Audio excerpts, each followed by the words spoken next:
hello. What's up tonight, everyone? Welcome. Happy Tuesday evening to ya. All good to see ya. What is up? Pickle the Kid, Shavu, Pugops, a little cheeky, a Ninja Stin, Swooping Hawk. Yeah, we're gonna ban him out tonight, hopefully. Spam Dude, Tinabiz, Helichrome, Dragon Rith. How is everyone this fine evening? Oh man, I've missed ya. The weekend, it's been a few days, but I'm excited to be back. What's up? Warley, Mordork, Mr. Woods, Carlos, Simon Says, Nye Bombs, Matthew Cabin, Tellerick, The Dead Not Sleeping. Oh, I read it. Do not read this comment. Sorry, my bad. The Dead Not Sleeping. Helichrome. How is everyone tonight? Oh man, thanks for coming to hang out. It's gonna be fun. I'm excited for this deck. We don't have any specific combo. This is the epitome of a Todd Stevens deck. And it is a Todd Stevens deck. If you know Todd from Brew Crew and SCG and etc., he loves his value. And this deck is just Bant value stuff. We just got value all up and down the curve. Some sweet planeswalkers, some value creatures. So I think it's going to be fun. We're not trying to assemble a certain combo, but it still should be a really sweet deck. And it might actually be pretty good. So, oh man, Stitches, welcome to the Fishbowl. Thank you for your subscription. Big soups here for our new subscriber. I think last stream was roughly maybe 250 subs ish, which is absolutely insane. Last stream was so ridiculous. Oh man, so how is everyone this evening? We don't have a ton of news, although, we probably have to talk about the promo really quick. That was the one big piece of news. If you don't want to see a spoiler, then put it away, or close your eyes, because I do have to pull it up really quick. So we got our Buy a Box promo from Guilds of Ravnica. This is a German printing, but basically, it is a 16/16 worm for 10 mana. It's indestructible and it has Convoke. And if you don't remember Convoke, if you're a newish player, basically you can tap creatures to reduce its mana cost. Each creature you tap makes it cost one less. So thoughts? What are your thoughts on the new worm? I think it's flashy. I think when you look at it and you just see the stats and you see 16/16 for 10 and realize that it can probably actually be 5 mana maybe. You can thud it, you can fling it, you can do all that kind of stuff. The Gentle Lurch, welcome to the Fishbowl. Thank you for your subscription. Big soups here for our new subscriber. Lagging Trample is a big deal. I think that it's probably pretty meh for standard. I guess it could just be big, and if your opponent can't deal with it, it can kill them pretty quick. But it is a really just flashy, cool card. And yeah, if you throw a Rancor on it or combo it with Thud or something, then it can be pretty good. And if you can cast it for 5 mana, 16/16 for 5. If it had Trample, I would be legitimately scared of this card. But with Indestructible, I'm more it's okay. It's not insane. Indestructible is not as great as you think. If you think about the removal in standard, like Vraska's Contempt, Seal Away, Settle the Wreckage, it still dies to a lot of removal, and in combat, what's going to kill a 16/16 in combat anyway? It's not like you're afraid your opponent, I guess Death Touch would be a thing that it would get through, but in general, you're going to win combat anyway with a 16/16, but still, if you play a bunch of cheap things, get it down really quickly, could be reasonable. I think it's cool, and I think that's a better power level for buy a box cards. If we're gonna do them, and still I have my reservations, I would rather see these big, flashy, play it in your worm commander deck or token commander deck. That's where I would like to see them kind of fall at, compared to Nexus of Fate, just tier top of the format and standard, which is probably not ideal for the buy a boxes. So anyway, let's do our reminders. We can talk more about buy a boxes. We can talk the weird random products that were announced, the game night thing, the random promos in the gift pack, is that what they call it now? Whatever those things are. That news came out. Guild spoilers officially start on Saturday, so it's going to be heating up. We're going to be full force into spoiler season starting this weekend. And I think that's where you want to be, Joe Quiznos. I think that's where you want the buy a box promo to be. I don't think you need it to be a $30 card that is going to make people that are already buying a box. But if you have it be a decent card that a new player's like, oh my god, I want one of those, I will buy a box to get one of those, then I think that the buy a box promo was doing its job. If it's just like making people that would already buy a box, then at a discount essentially, then I'm not sure it's really actually doing much, but bringing in new players would be super great. Anyway, let's do reminders, talk about our deck, get into our league, start generating some value, and then we can talk about all that stuff. So first off, Replay YouTube. That's where you can find all the old streams, including this one in the future. Normal YouTube, we had some Sidisi God Pharaoh's Gift, which a couple of people did not like the name of the deck because I guess in hindsight, Sidisi didn't actually do a ton and God Pharaoh's Gift did more, but we were kind of built around Sidisi. That was like the other mythic in the deck, so I don't know, but the deck was super sweet, and I was super impressed by God Pharaoh's Gift in Modern, and I think we will definitely be playing more God Pharaoh's Gift in Modern because it was way easier to turn on and way more powerful than I thought. What's up, Daniel from Brazil? How are you this fine evening? So, and also tomorrow, oh man, the Master of Cruelties Against Odds deck, I'm happy with this one. I know we've had, like, some decks are more hit or miss on Against Odds, but I really like this deck. And I think to the point where we might even be playing an adapted version of it on stream at some point. It was a sweet one, and I think you're really going to like it. So check that out tomorrow for Against the Odds on the YouTube channel. Merch page, tokens, t-shirts, playmats, donations, always appreciated, available down below. Certainly not required, but if you want to donate directly to me, that's the way to do it. $2 or more gets your message read on stream. And of course, the sponsor of tonight's stream, Ridge Wallet, and you probably know them by now. They make super slim front pocket wallets out of carbon fiber and titanium. You can get 10% off if you use the code Goldfish over at ridgewallet.com. They also offer free shipping, and we have that Modern Masters 2015 giveaway going on the YouTube channel, thanks to Ridge Wallet. So check that out if you haven't already. So, all right, reminders out of the way. We're ready to go. Oh, man, the Master of Cruelties deck is sweet. You are really going to like it, I think.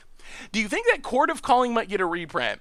I'm going to go yes. Now that we kind of know that Convoke is returning, I don't know why they couldn't. We had it in M15 that wasn't that long ago, so I don't think it's just straight up too good for Standard.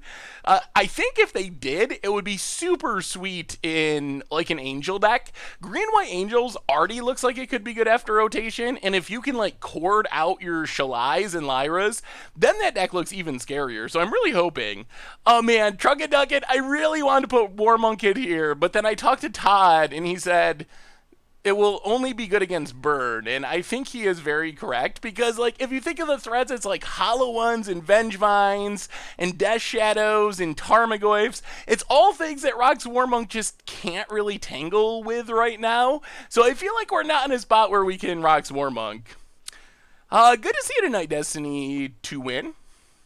Any idea when the next Fish Doctor will be? Oh man, hopefully this Friday or next Friday. We've had other stuff kind of creeping into the rotation on Fridays, but soon, it is near the top of the list for the Friday series. So anyway, let's talk about this this list so we can get into it. So we're playing Bant stuff, the Todd Stevens special.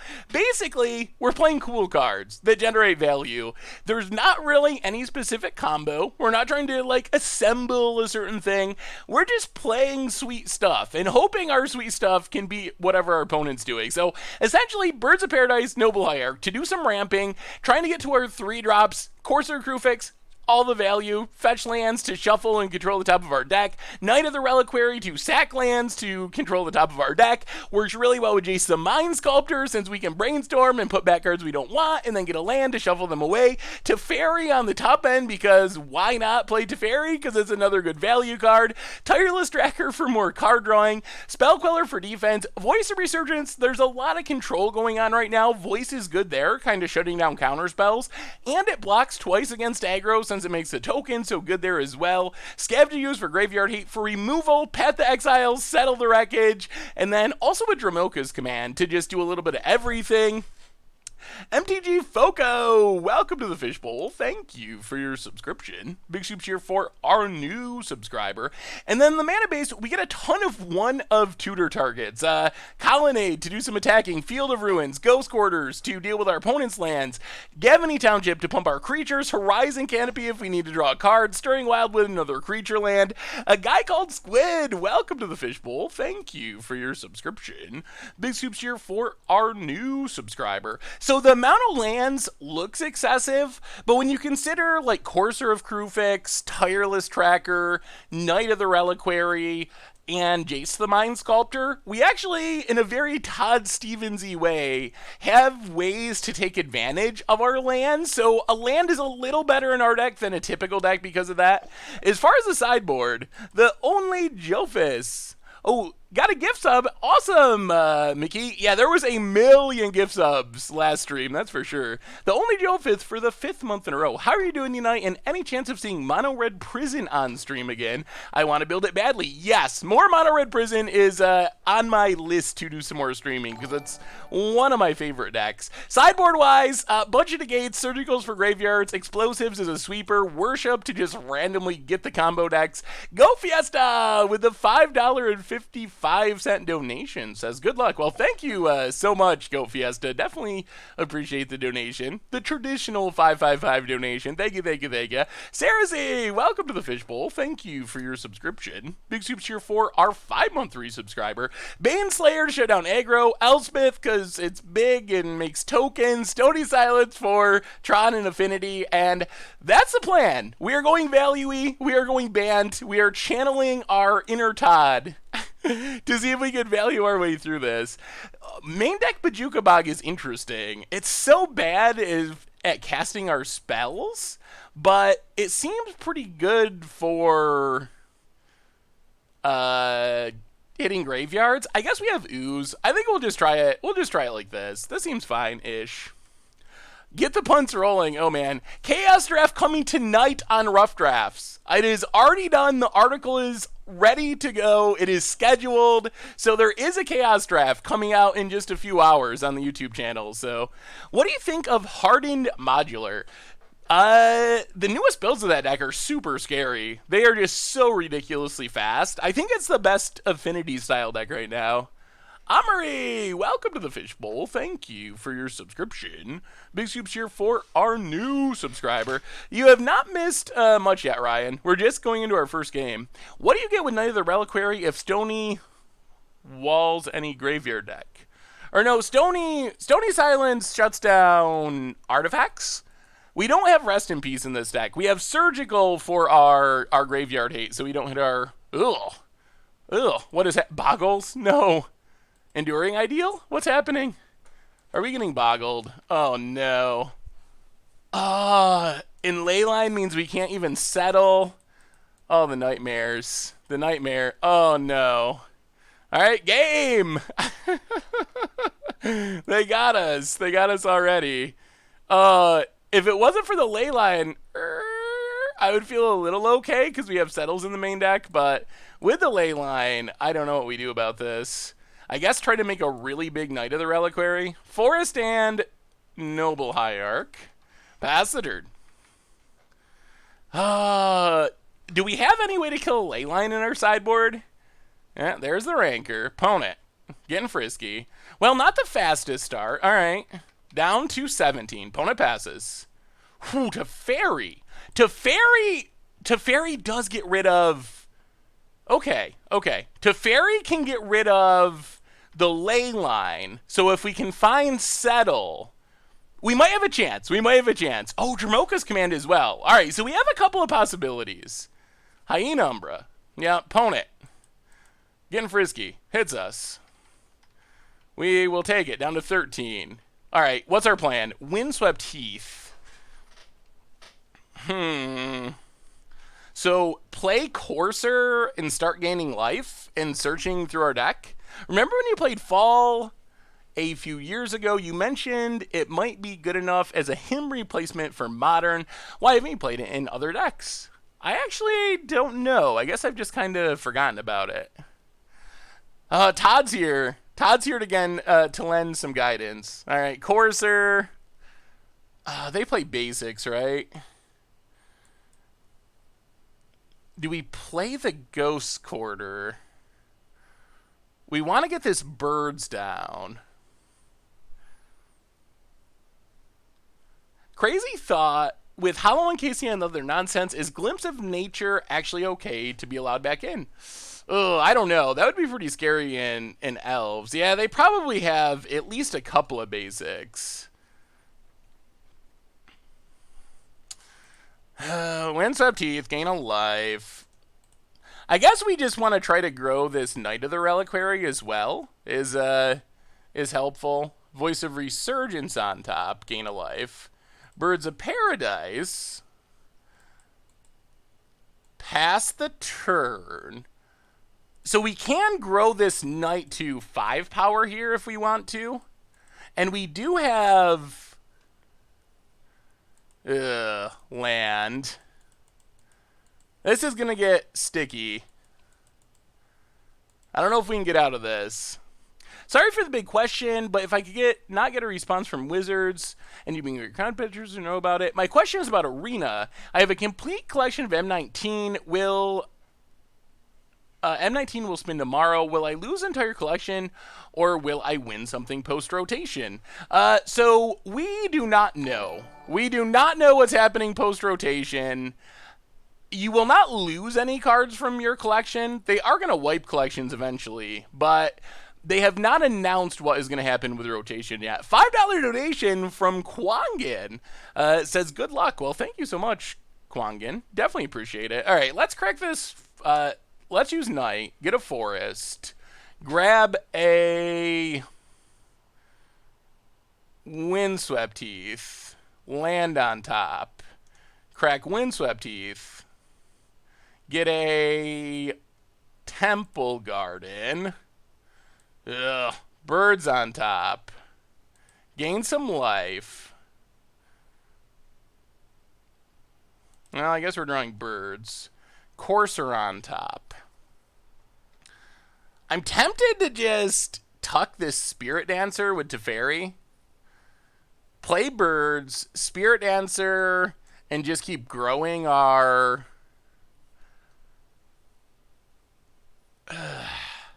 just keep growing our Knight of the Reliquary on defense. I guess Jace bouncing Spirit Dancer also works.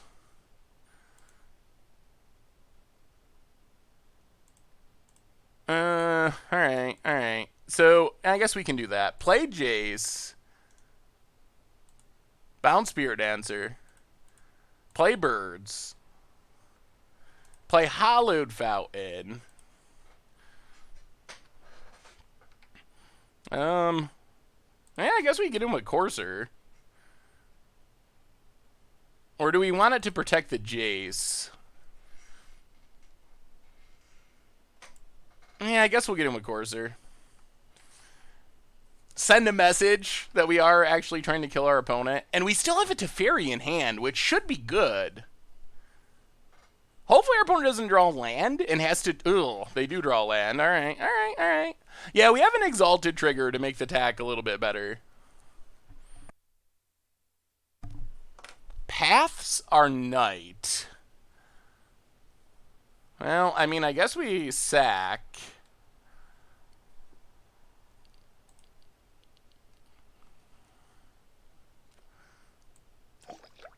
Grab a...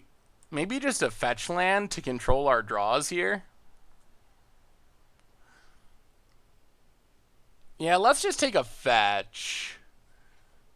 Alright. More Jaces on top. 13 Blue Liger. For the 8th month in a row. Welcome to the Fishbowl. Thank you for your subscription. Big scoops here for our new subscriber.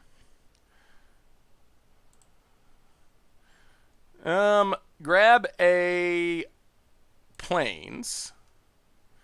We do not want to draw this Misty. Opponent. Getting in. Hitting Jays to death. Yep. Well, we'll take it. We do get to shuffle and maybe draw something relevant. Spirit Dancer's back. Well, crack this. Grab a breeding pool. Ooh, settle on top. Huh. 1, 2, 3, 4, 5. Man. I guess we could just like Teferi, tuck Leyline, leave up settle. That actually might do it. We have enough mana. 1, 2, 3, 4, 5. Yeah, that seems like a plan. Hey, what's up, Healthy Squirrel? Good to have ya. Glistening Elf reminds me, I build a sneaky infect deck that wins by dropping Tainted Strike on Zada. That sounds awesome. Ugh. More Noble Hierarchs on top. All right, so 1, 2, 3, 4, 5. Yeah, play the land untapped. Gain a life. This does mean our opponent's going to get to go to town with this Spirit Dancer, potentially, but...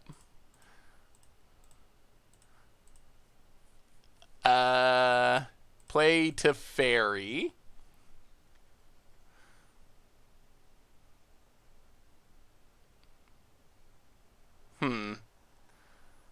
Yeah, play Teferi. Tuck Leyline. Get in with Courser. And pass the turn. All right. Don't go too crazy. Yeah, opponent did see settle. But still, like, if they don't attack and we just get to leave up this Teferi and start drawing extra cards, that's still pretty fine. Yeah, they probably won't just slam into it, but oh my goodness. All the Spirit Dancers.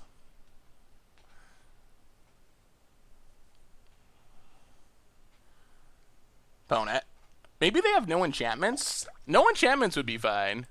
Bro, do me a favor. Welcome to the Fishbowl. Says, thanks for all the great contests, Seth. You are amazing human. Jank on, bro. Well, thank you so much for the resub. Big scoops cheers for our new subscriber. All right.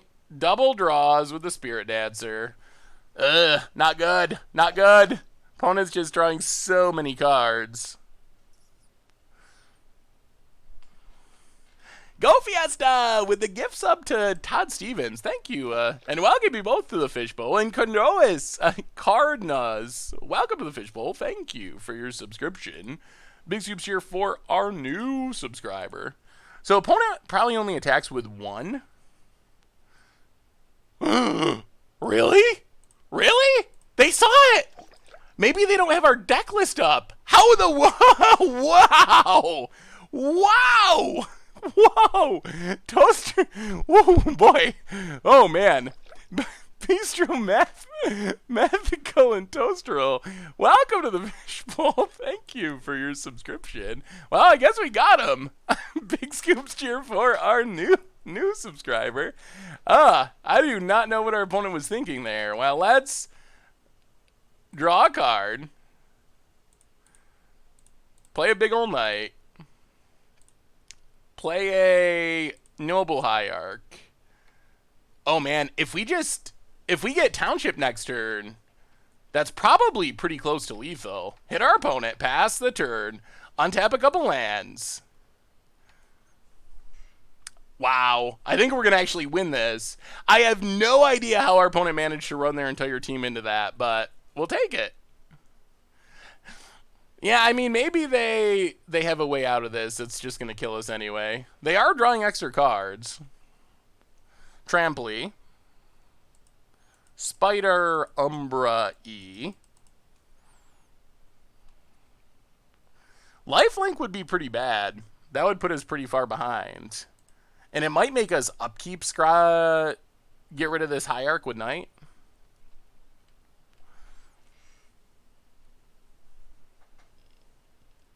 Hopefully they can't kill us. That would be annoying.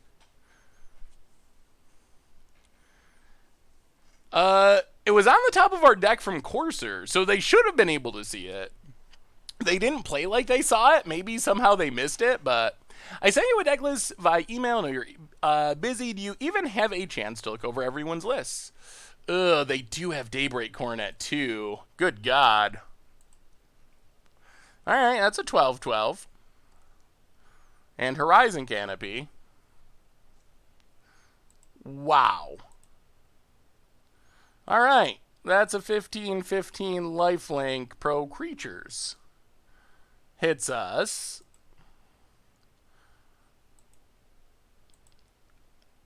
Down to 2.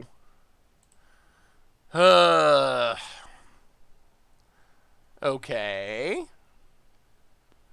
So out here, we got to find a path, which I guess means we have to upkeep Knight of the Reliquary.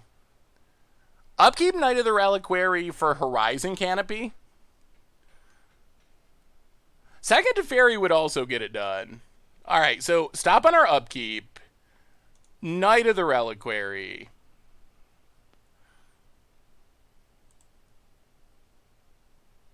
Sacrifice. Huh. I don't like asking since last week, but I'm still waiting for response regarding no-cost Moto. Sorry for badgering.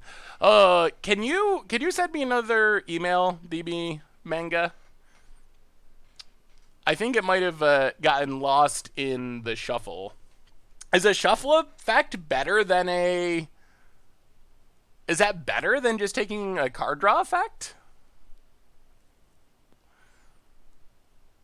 I mean, floating mana doesn't really do anything. Isn't card draw just better? Well, we know we're sacking.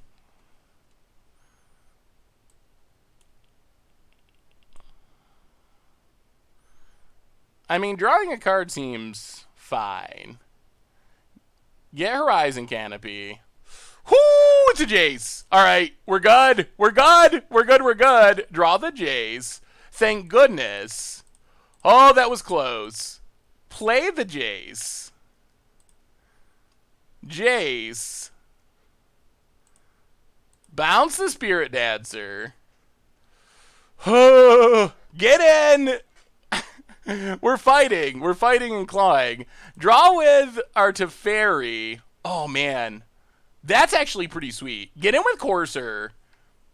And now we can Horizon Canopy, draw a Spell Queller to counter this. Oh, we could have played the Hierarch too, couldn't we? 1-2. I guess we could. We left a point of damage on the table there. Hopefully it doesn't matter. All right. Yeah, we left 1 point there. I guess we have infinite mana because it's fairy. Yeah, that was all sorts of weird. I think we're good, though. The value's coming through. Opponent. Huh. I kind of think we let this go. Actually, no. All right. Sack Horizon Canopy.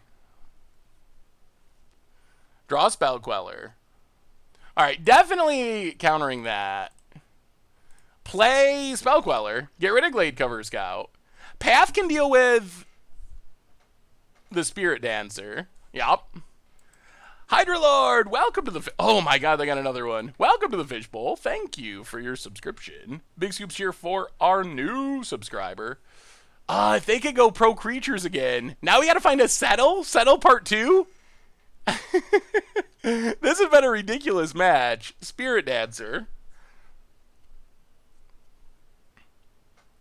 Rankers up slips. Yup, draws a card. We do want to draw the path. And then we want to find a Settle. Actually, can we win? Can we just force a chump here?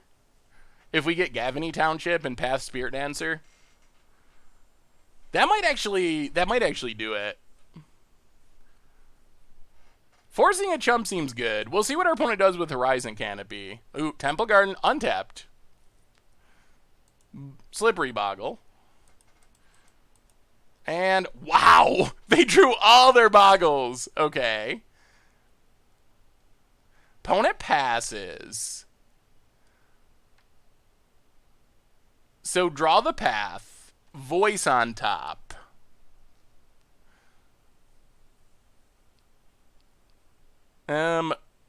Brainstorm with Jace.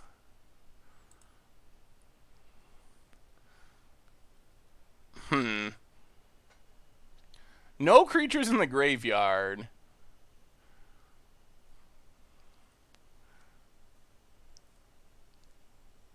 Huh. No settle. What do you hope out of the Demir Guild for Ravnica? I don't like the fact that blue-black mechanics pretty much only consist of mill.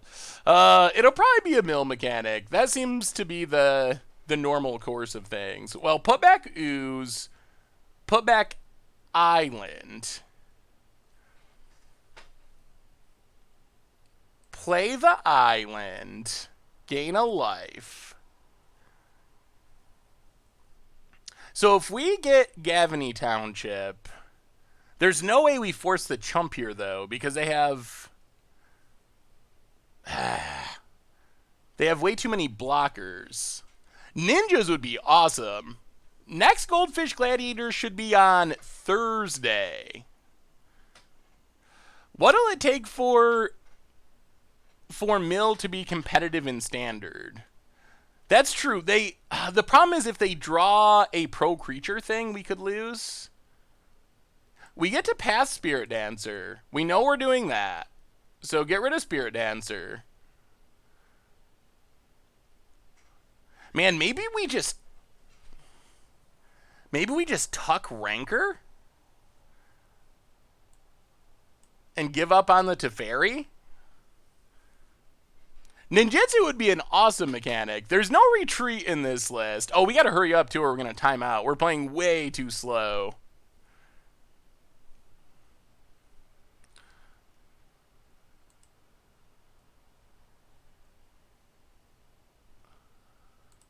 All right, let's Knight of the Reliquary, sack, get...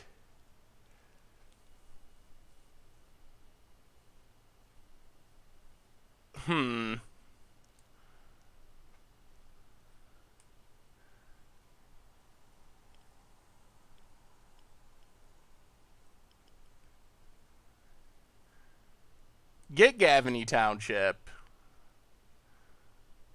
Land on top.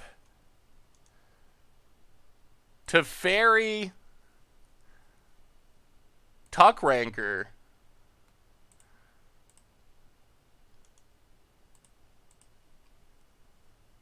Play voice.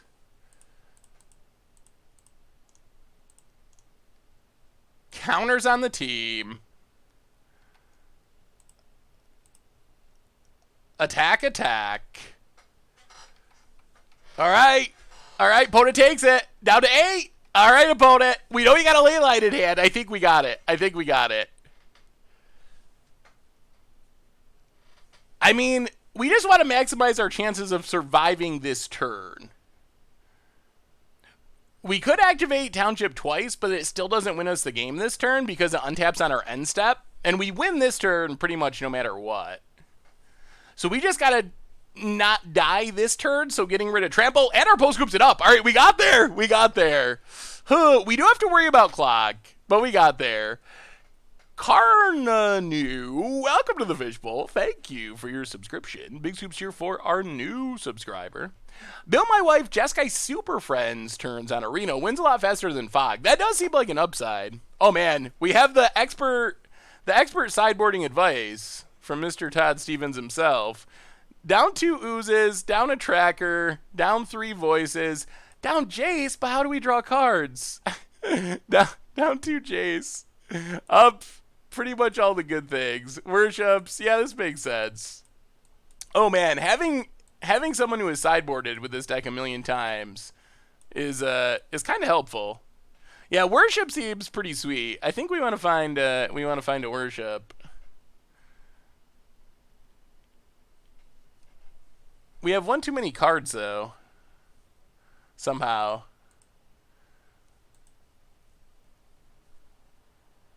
Oh, probably ooze. Yeah, there we go. That works. Run it like that. I do like drawing cards. Yeah, I forgot to take out both oozes. Thank you, chat. Yeah, I mean, having the creator of the deck in chat is definitely an advantage. This hand looks pretty good. Birds, Knight, Settle to get ya, and we know our opponent does not believe in playing around Settle, so Commander Crossing, welcome to the Fishbowl. Thank you for your subscription. Big scoops here for our new subscriber. Let's just Winds Up Teeth, crack it, Forest, and Birds. Pass the turn. We know our opponent's not going to play around the Settle. They aren't going to do it. Because they knew it was in our hand last time, and they still just swung into it. It reminds me, I don't know if you remember this. It was a playing Pauper a long time ago, and we were playing, what combo deck we were playing? Some sort of combo, I can't remember the deck right now, where our combo was fizzled by Lightning Bolt, and we were playing this Burn player who cast every single one of their bird spells main phase, and then we were like playing stuff at instant speed, card draw spells and stuff, and then they said in the chat that they were like, I don't know why you're casting all that stuff at instant speed. Playing stuff at instant speed is so pretentious. So they proceeded to cast their Lightning Bolt's main phase and lose because of it, when if they did not care about being pretentious, oh my god, it's Worship. Woo! Okay.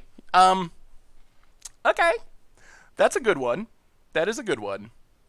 So let's Misty, crack it, take a Hallowed Fountain, untapped, play Knight, pass the turn. Oh boy. Looking good, looking good. Kwama, welcome to the Fishbowl. Thank you for your subscription. Big soups here for our new subscriber. Spirit Mantle. And Ethereal Armor. Alright, that's an 8-8. Opponent gets in. Well, we take it. Down to 5. 1 card in hand. Okay. So what's safer, Worship or Settle? Settle loses if they go land Leyline. Worship loses to random enchantment destruction. Better chance they have Teague than Disenchant. Okay. That's a good argument. Well, Misty Rainforest, crack it.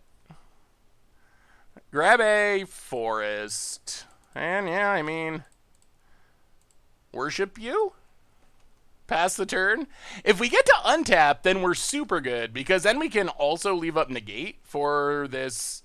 Watch them have double Path. Path, kill you. Oh, Path would be so brutal. And about it. Cannot beat the Worship. Did not have a plan. And up to 1-0 with Bant. Up to 1-0. I was going to sack some lands before we got to 1 life and couldn't use fetches anymore. But maybe we should have just been more aggressive. All right. Not bad. Not bad for Bant. Taking down Boggles. Boggles is on the list of decks that I really enjoy beating. So that counts as like a win and a half. I still can't believe our opponent slammed into that Settle the Wreckage. I have no idea how they managed to do that. So what do you all think about the promo? Two questions. 1, how excited are you for it? Is it something that's going to make you buy a box? Number 2, what is your ranking as far as seeing play in Standard?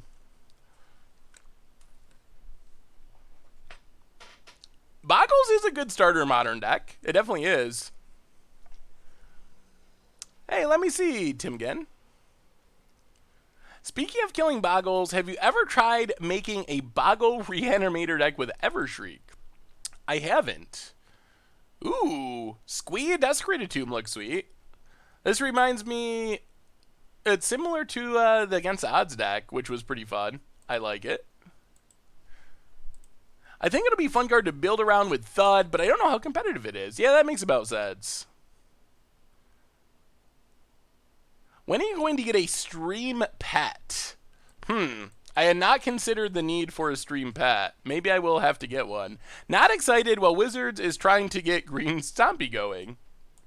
Yeah, I mean, I guess if you can cast it for like 5 mana, it's pretty big. Alright, control time. Celestial Colonnade. Well, let's see how our... birds would be nice. Spell Queller. Well, I mean, Spell Queller is a good card in control matchups. Misty Go. See if this voice resolves. That would shut down a lot of our opponent's stuff. New Worm is good only in mono green mirrors. It does actually seem very good against other mono green decks. Not sure how mono green ever beats that. We will take a Hallowed Fountain, I guess. All right. Time to get Logic knotted. Well, more voice. Well, play a forest. Play the voice. I think that the Saprolings of Dominaria could have been a good lead-in for it. That makes sense. Oh, man, path it. Path our voice. You can do it, opponent. You can do it. How many... Maybe this will be the stream where our opponents punt and we don't punt. That would be sweet. You gotta use your mana efficiently. Path it. Alright. They didn't do it. I'll drop 10,000 bits if you 5-0 this league. Well, I will do my best. I will do my best with our sweet Bant deck. Grab a land. Bone it. Island. And passes. Teferi is a good one. Jeez. Now I'm tempted to just Island Go and click or Spell Queller and then try to Teferi. I feel like if we resolve Teferi, we're super far ahead. Have to play quickly in the match to not time out. Yeah, that makes sense. The promo was on Reddit. It was posted on Wizards' German language site, I believe, accidentally. It's so funny because they've done a little bit better cutting down on leaks, but Wizards still manages to randomly post a spoiler early on their own sites, essentially every set. Plains for our opponent. And passing. Alright, well, let's click you.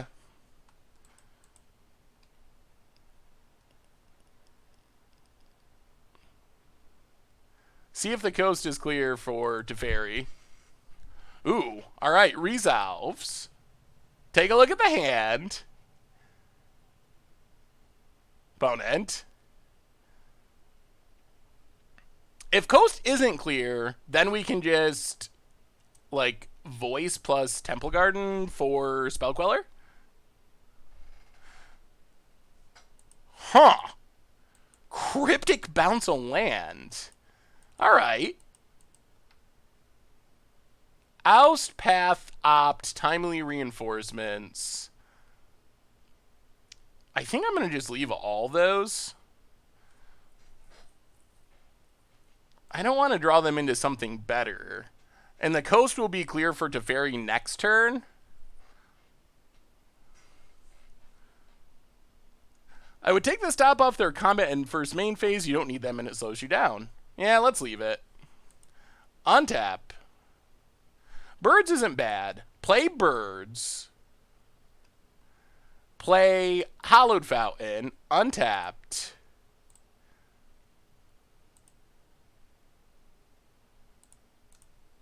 Play Knight of the Reliquary. Get in with Vendilion Click. Hit our opponent.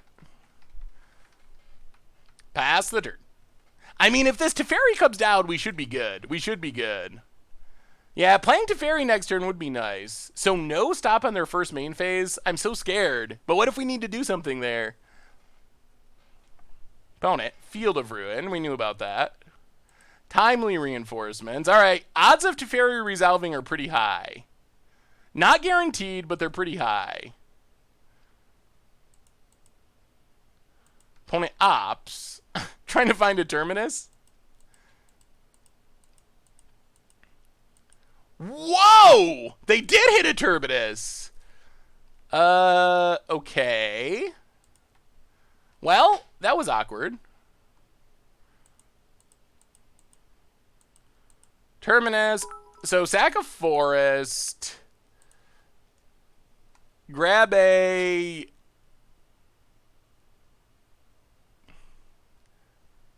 field of ruin. Geez, that was a little brutal. To the bottom. We still get down to fairy though, which is good. Jeez, I can't believe they hit that. So, Temple Garden, untapped. Run out to fairy. Draw with Teferi. Pass the turn. Untap, untap. I mean, we did manage to get Teferi down after all that. And we do have a Field of Ruin to protect from Celestial Colonnade. Whoa! No! You gotta be kidding me! What are the chances? Oh. Opponent, you gotta be kidding me. Seriously. Oh. Commander Mocha's command. Off the top. Ghost Quarter. Well, play Scavenging Ooze. Play Misty Rainforest. Pass the turn. Oh, man, that was brutal. That was so brutal. Yeah, something good off... there's the path. We'll let that go, I think. Get a forest. So our opponent's down to just opt in hand... oust in hand.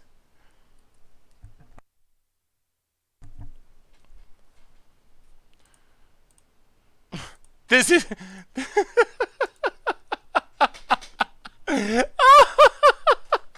Oh, you gotta be joking.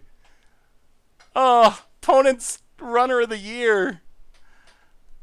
Oh, Lord Almighty.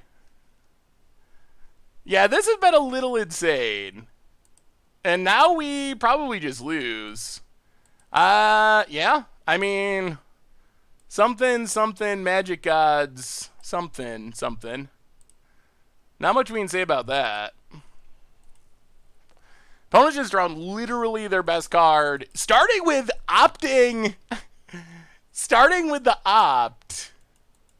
Well, we're going to draw a Numal Hierarch. Starting with opting into a Terminus. Remember that. That's what started it. Opting into a Terminus. And then follow that up by just runner. Opponent. Yeah, brainstorms. Sure.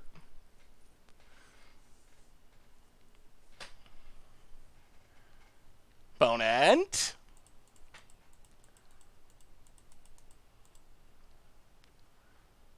Cryptic Command. Bounces our Voice of Resurgence. Draws a card. Colonnade. Opponent passes. Well, attack Jays. Opponent's getting in so many brainstorms, though. I guess they haven't been able to shuffle, is a bit of good news, but replay Voice.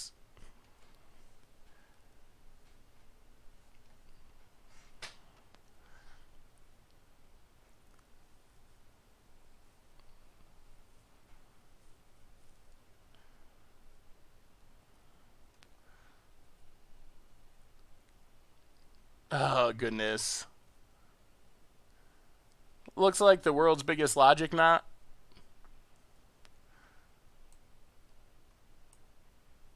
Well, I mean, I guess we Spell Queller. We gotta get through this J somehow. Oh! Oh, man. All right. That was a pun on my end. I guess I deserve to get yelled at for that one. Potent Brainstorms. I guess it's not the worst to have a voice under our Spell Queller, but I guess technically that has a 1,000,000 converted mana cost, even though they cast it for 2. That's what I was trying to do, though. We just wanted to keep our voice safe under the Spell Queller. I think that was the plan. So now if our opponent finds a Terminus, we're still good. And we have a threat down to attack the Jace. So life is good. Life is good. Yeah, it actually kind of worked out in its own weird way. Well, I mean, attack the Jace. Hope our opponent didn't draw yet another thing, but they have been brainstorming incessantly.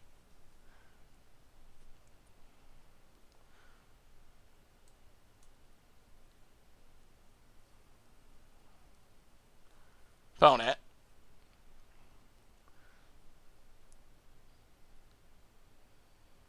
Colonnade. Well, alright, so we Ghost Quarter Colonnade.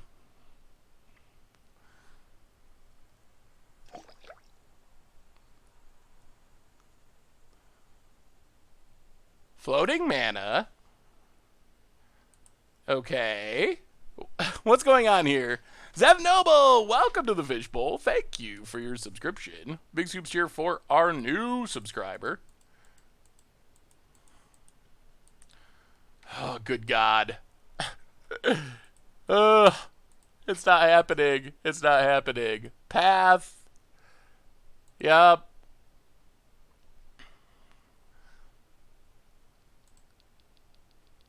Well, we get our Voice of Resurgence. We're out of lands. Okay. Jace lives to ruin our day some more. Opponent cracks. Pass the turn. Opponent draws a new hand. The power of having Jace. What do you got, opponent? Yeah, this one's been a little brutal, just with our opponent. I mean, now they are brainstorming, so it makes sense that they're finding good cards. The pre-Jace draws, those ones were... Seriously? Seriously? Seriously? Never whiff, never whiff. Well, we will attack Jace. Opponent blocks with Snapcaster. Well, let's play Stirring Wildwood past the turn. Opponent, take it down. Gets to Brainstorm to find a bunch of good cards. Brainstorms. Well, we could go with the Stirring Wildwood. I'm sure it won't work. Oh, they found a Teferi. Oh, boy. Oh, boy. Well, the dream is quickly dying. Draws some cards, untaps. We have all these cards in our deck, too, but we're not finding them. Settle. This is not the best matchup for Settle. Stirring Wildwood. Well, if this goes wrong, then we're just going to scoop it up. We can't really outvalue two Planeswalkers. I don't even know if we can outvalue one if this doesn't go wrong. Opponent.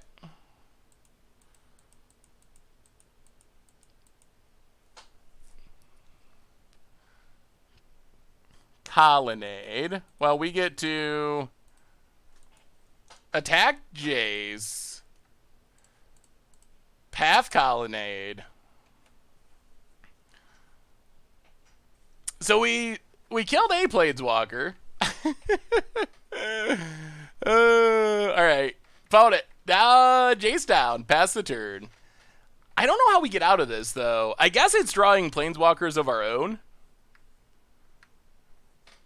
We finally got rid of the Jace, but we're so incredibly far behind. No, not another one. Just tapping to untap. Yep. Untaps. Oh, this Detention Sphere. Birds of Paradise. Yeah. Well, Stirring Wildwood. Attack Teferi. Opponent cracks Flooded Strand. Okay.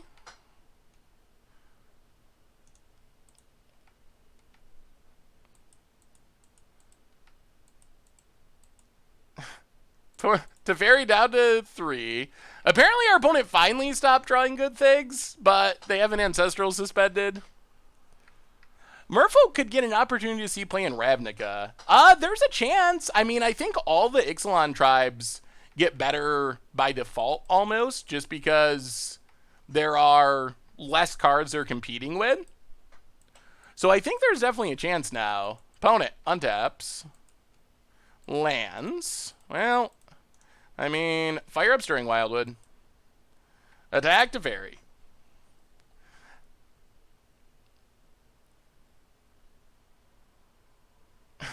Opponent loves cracking when we go to attack. I almost think that's like a... They don't even have lands. I almost think that's a... Like they're trying to get us to skip our attack or something. Like a mind game. Pass the turn.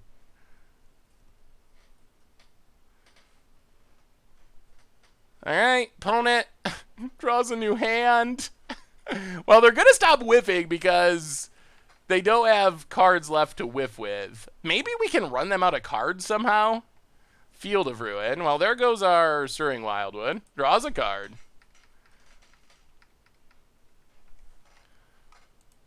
Field of Ruin. Sure. It's a strip mine. I mean, our opponent's behind on time. Hope vampires get a huge boost. They're my favorite. All right. And we're going to call it a day now. All right. All right. All right. Huh. Well, I think things were going well, but then things went very unwell very quickly. Selfgun, welcome to the Fishbowl. Thank you for your subscription. Big Soup's here for our new subscriber. All right, so Elspeth negates. Definitely do not want Settle the Wreckages.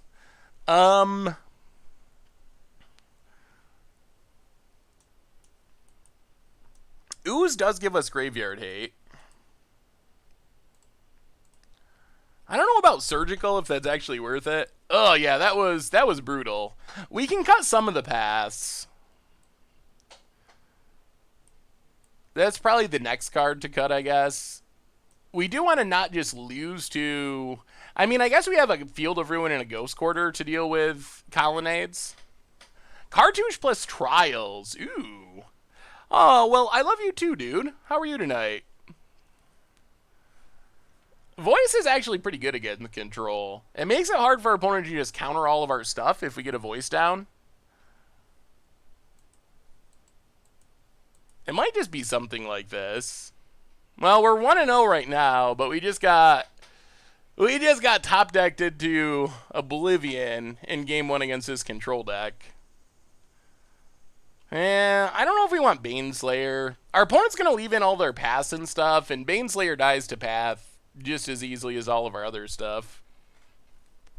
Yeah, Dramilka's command actually seems fine. We saw Detention Sphere kind of wreck us last game and Search for Azcanta, so there are enough targets. It might just be like this. The only other card I'm really interested in is Surgical, but I'm not exactly sure how I would get it in. I would cut some amount of birds, bad Ras, and not fast enough clock. I could see cutting a couple mana dorks, I guess. 6 is still enough that we should have 1. I mean, I guess we can try a couple Surgicals. Maybe something like this. I think I'm going to leave 1 path, especially since they tend to sideboard in Baneslayer Angels, and I think it's worth it. All right, let's try it like that. Will you check out this budget build? Ooh, yeah, let me see your Rightful King. I would love to see it. All right, we are on the play. Well, we'll keep it. This hand has a lot of power. We'll see how it works, but Noble into Courser into Planeswalker. Those are the kind of draws we want to see. Misty, crack it.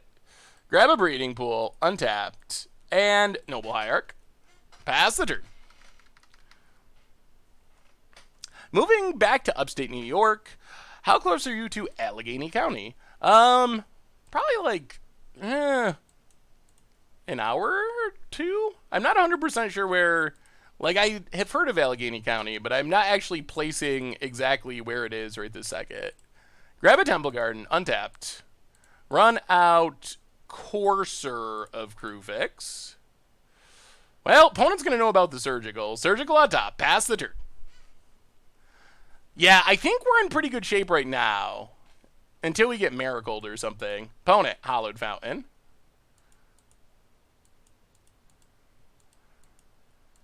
Opponent, Ops. You gotta be kidding. If they blind a Terminus for the second game in a row. Alright, to the bottom. Well, that's good now, because now we get to play Misty, gain a life, crack Misty, and we're going to be the one with the Jace. We're going to be the Jace player. We will grab a... Oh, man. Let's take a Hallowed Fountain. Untapped. Gain a life. Slam our Jace, and our deck is looking good now. This is what we want our deck to be looking like. Jace. Brainstorm with Jace. Put back...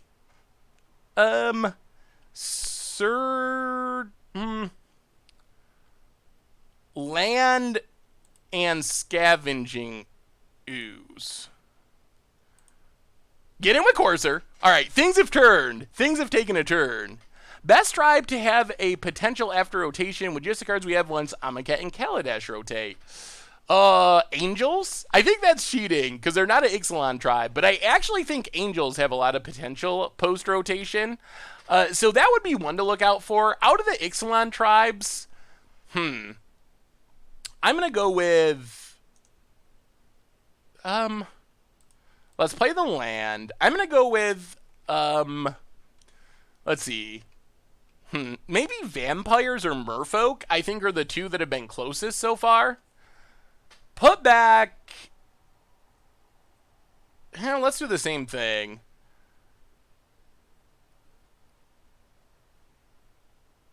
Horizon Canopy. And... what are we doing this turn? 1, 2, 3. I guess we can play Knight. Horizon Canopy, Scavenging Ooze. Get in with Courser. Hit our opponent. Down to 12. The thing with dinosaurs is, I feel like they are similar to Mono Green Stompy, but maybe not as good as Mono Green Stompy. Ship the turn. Alright, opponent. You better do something quick, because we got the Planeswalkers this time. Field of Ruin. Sure. What tribe do you think will be best after rotation? Ooh, let me see your rightful king. Blue-red Ruinator. Ooh. I like it. Opponent suspends Ancestral. And we have a new donation, $2 donation from Chris Tenzi. Hey Seth, glad I could make this stream. Will you please say hi to my son Jensen? Well, Chris, thank you so much for the donation, and hello Jensen. Thank you for watching. Hope you're having a wonderful evening. Thank you so much for the donation. The blue-red Ruinator deck is pretty sweet. You got lots of spicy card draw, and Ruinator's really powerful if you can get it going. Like, it's a really big evasive body. I like it. I don't think we've ever played a Ruinator deck. We'll have to try one at some point. Well, let's brainstorm. Put back.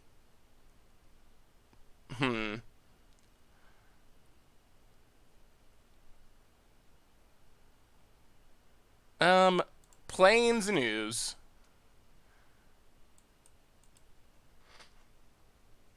Go to combat. Get in with Knight. Get in with Knight. Hit our opponent. And pass the turn. I think we're in pretty good shape.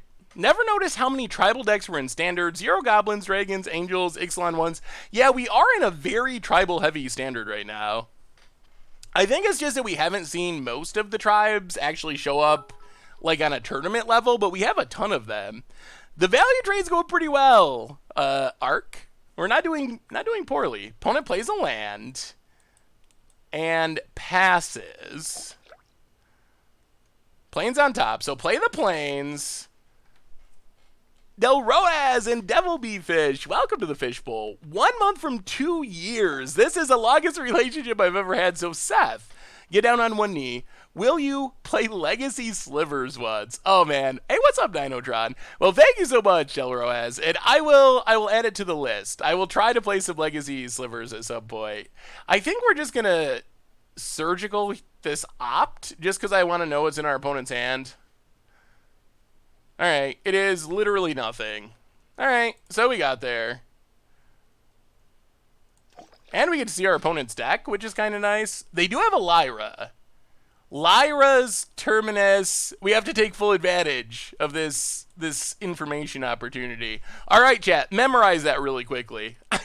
Doodle Bob, welcome to the Fishbowl. Thank you for your subscription. Big Scoops here for our new subscriber. So, whoever has a photographic memory, take a snapshot of this, and as we play the game, just remind me of what's important. So we're seeing our opponent's entire deck. They have 2 Teferis. They have 3 Jaces. Ghostly Prison. Not that many counters. 2 Logic Knots. I guess 3 Cryptics. So 1, 2, 3, 4, 5 counters. 6, 7 counters. 2 Negates. Snapcasters. 1 Supreme Verdict. The rest Terminuses. 3 Terminuses. Alright. Well, answer the Teferis and the Jaces, and we should be good.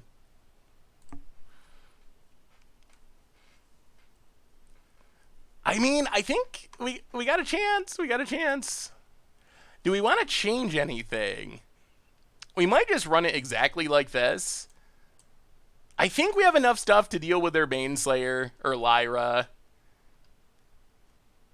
Yeah, I mean, I think this is fine. I think this is fine. Go to Sideboarding. Someone posted a link to their deck list. I was mostly joking, but I do appreciate it. Yeah, Lyra is a nasty surprise. There was someone at the SCG this weekend that was playing 1 Lyra and 1 Baneslayer. Kind of sweet. Get the Angel Lord value. Yeah, this deck is super fun. I've been having fun with it so far. I would like to beat this control deck. Worship does not do it in this matchup. They have too many ways to bounce it. Yeah, I mean, run it. Ship it. Let's do it. I don't think I want one more path. I like the Surgicals, kind of. Ish. If we can, like, counter a Jace and then Surgical it, or a Teferi, that's kind of big game. We're going to live in constant fear of our opponent randomly flipping a Terminus, but... Alright, not the most explosive hand. Ugh. Ancestral suspended. Opponent passes. Well, there's the Surgical. Wildwoods. Go. Hey, let me take a look, Coco's Homebrews. Surgical's not that bad. Ancestral ticking down. Elf Stompy. We still have not played Standard Elves.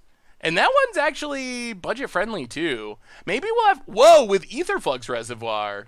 That's some spice. Vote it. Tap land. Passes. Mono Spell Quellers is kind of sweet. Play Scavenging Ooze. Pass the turn. Man, if we can Spell Queller this Ancestral... I guess that's kind of big game. That's a super spicy elf deck. Blue to Delta for our opponent. And passes.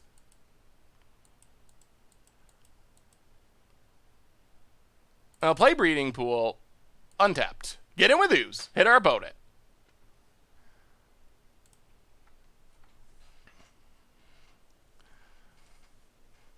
And I guess we can Knight. Yeah, let's Knight.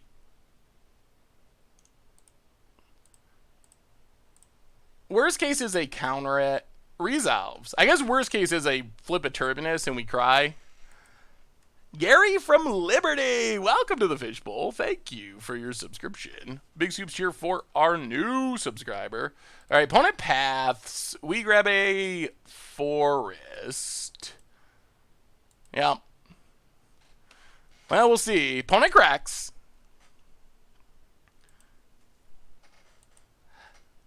Yeah, Jace is sort of annoying, although we do have the ooze to pressure it. Maybe we should have got a Plains for Stirring Wildwood, actually. There's a Jace.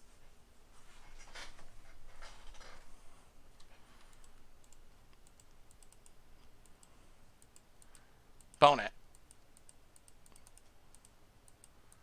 Yeah, I think we should have gotten a Plains. Well, they're ticking up anyway, so it's slightly less relevant.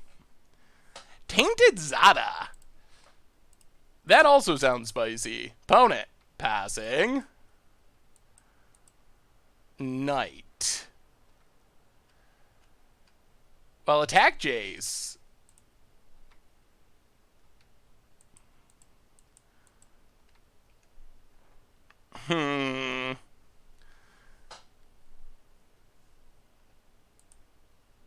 I'm tempted to try to Spell Queller. Let's play Colonnade.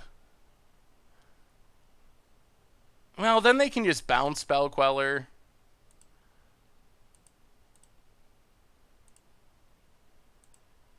Yeah, let's play Knight. Play Colonnade. Pass the turn. Things might be slipping away again. That is a super interesting take on Infect Coco. Alright. Ancestral coming off. Opponent refilling their hand.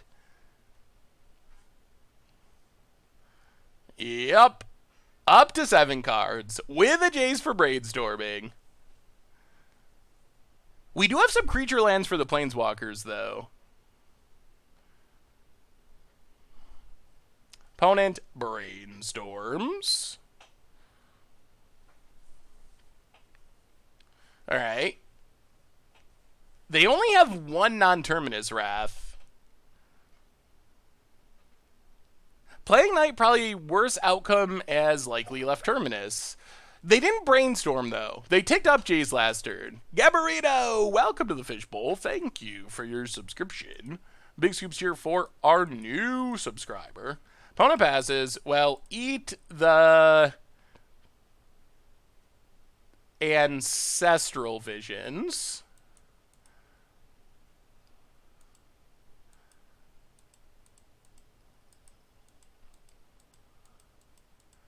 Oh, they actually have the path. Alright. Well, grab an island. Maybe we should have just aggressively surgical the path. It seems like we can get more value by waiting, though. Opponent. Passing. More lands.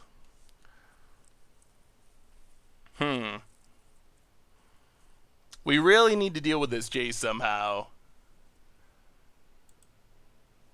What is the best combination of inner and outer sleeves to make foils really shine? Oh, man. I am the worst person to ask about this, honestly. I do not play enough paper Magic to give you really good advice. It's the 2-year anniversary is coming up. Awesome, dude. The question is, how can we kill Jace? We would have to Ghost Quarter, maybe Surgical. We'd have to use like multiple cards. Well, I mean, opponent has Ghost Quarter, so they can just kill a creature land. So we'd have to Ghost Quarter their Ghost Quarter, which is not ideal either.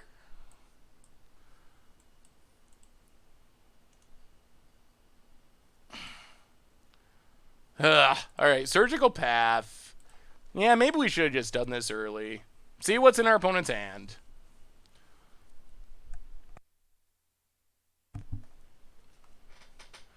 No pass. Cryptic Nimble Obstructionist.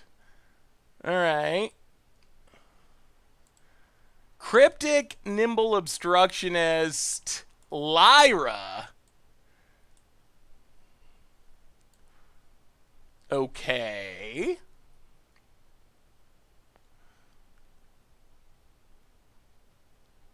So pass down.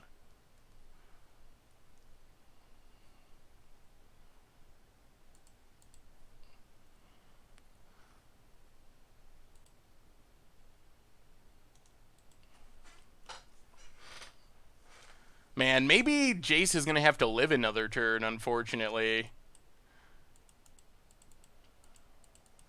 Then Lyra comes down, though, and things get even worse.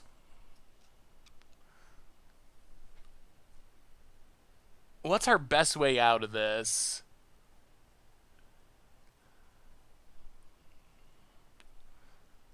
Huh.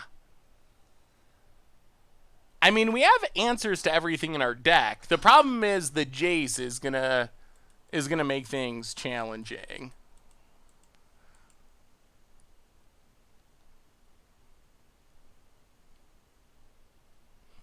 Well, go to combat. I guess Jace just has to live. This is very not ideal. And then we gotta hope we draw like a path or a planeswalker attack Jace.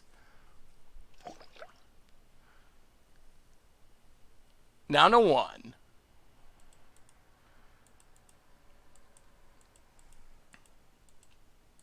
Ah, man. We were on the wrong side of the J stick. Ghost Quarter, go. Opponent untaps. Come on! Something to deal with this situation. The Pyro Alchema! Welcome to the Fishbowl for the 3rd month in a row. Big scoops cheer for our re-subscriber. Opponent. There is Lyra Dawnbringer. Well, we need to draw an answer. This is the turn to draw an answer. Planeswalker, Path to Exile, something like that that allows us to kill the Jace. I guess we could Ghost Quarter the Ghost Quarter. I mean, I guess we can just run out Spell Queller and double attack Jace. We probably got to do that. Just as a backup plan. So run out Spell Queller. I mean, this is not ideal. We still need to draw an answer. Negate. That's not the answer we were looking for. Well, kill Jace. In the most painful way possible. I mean, we did it! We killed it! Calm Dodge! Let me take a look at your deck list. Power Stone Shard. Ooh. Artifact Ramp combo. Yeah, opponent eats our ooze, unfortunately. Sure, but we did kill a Jace, which is good. We still are super far behind. That looks like a pretty fun deck. Artifact combo. Power Stone Shard is a very powerful card. I've always wanted to make Storm the Vault work, and I've just never figured it out. Seems unlikely I'm going to make it to GP Denver. Alright, Jace down, play the land, pass the turn. Come on, Lyra answers. Look at the bit donation. Did I miss a bit donation? Oh, thank you so much, Fried Waffler. 500 bits. Hey, Seth, love the channel. It vids. I was wondering if you take a look at this spirit deck I made called Ghost Party. Ooh, well, let me take a look. Thank you, Fried Waffler. Opponent gets in with Lyra. Yep, down to 11. Twilight Drover Spirits. I have not seen Twilight Drover Spirits. That's a pretty spicy idea. Ooh, an Anointed Procession. I like it. That is a very unique spirit deck. Promise of Boon Re. That's another really powerful card. Opponent hits us. Yep. I feel like we're super far behind, though. I mean, opponent's got Lyra and 7 cards in hand. We got pretty much nothing.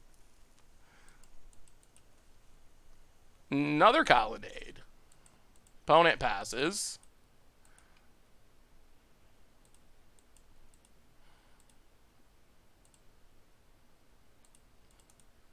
I mean, Jace is sort of an answer.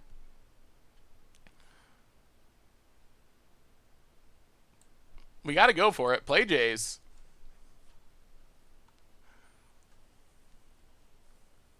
We have negate back up, but we can't beat 2 counter spells.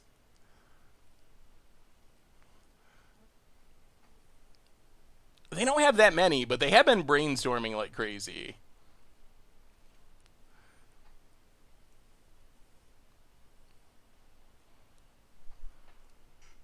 I was going to say my Locust God deck should be finished by then if you need to borrow it for a commander deck for side events.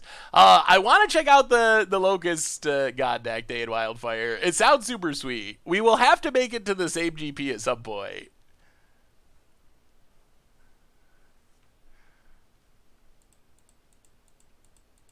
Well, opponent's going to Cryptic. I think. Wow, they just let it go? Alright, well. Bounce Lyra.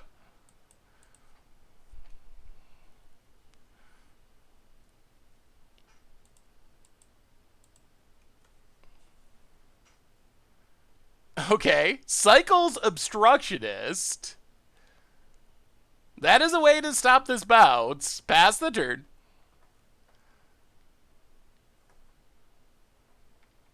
Yeah. This is, yeah, kind of Bant stuff. Bant value. Oh, we have not done Tezzeret Tribal yet, but it's on the list. I really enjoy Tezzeret. Opponent has a Snapcaster. Okay.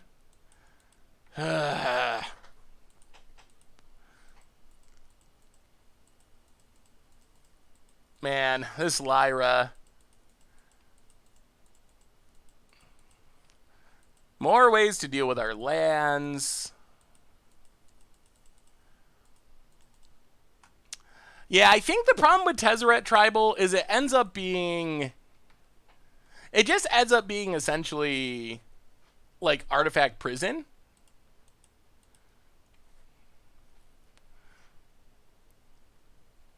Kills Jace. Well, we kill Snapcaster. I should be at Vegas, let you spring on some unsuspecting people. Yeah, I definitely, it sounds like a sweet deck, Dan. We are definitely getting out-controlled here. Opponent passes. Well, play Courser.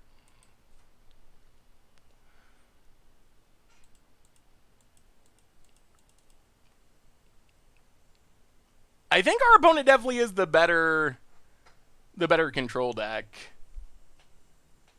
This is a Todd Stevens deck.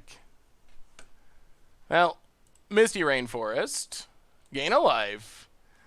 We don't have much to brainstorm into. Like, we gotta deal with the Lyra. The Lyra is the reason we're gonna lose this game. So we gotta find a way to deal with Lyra to really have any realistic shot. Opponent going to kill our Colonnade. Well, grab a Plains. Oh, another land on top. Gain a life. Opponent.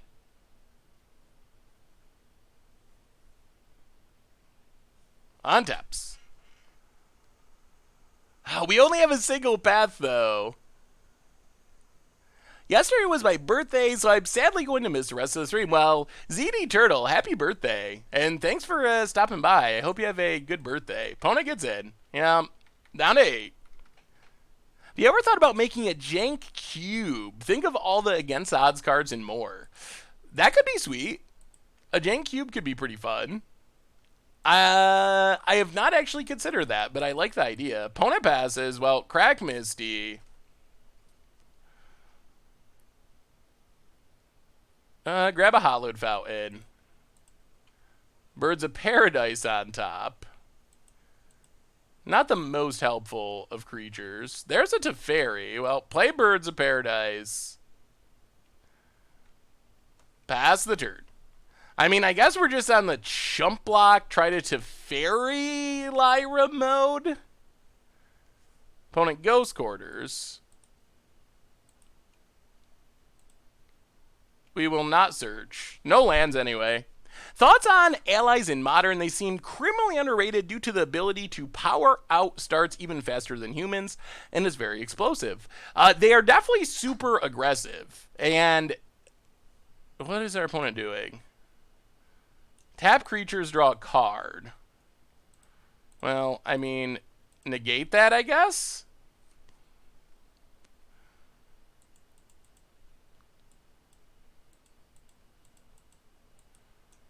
Man, so many cryptics. Well, spell queller that?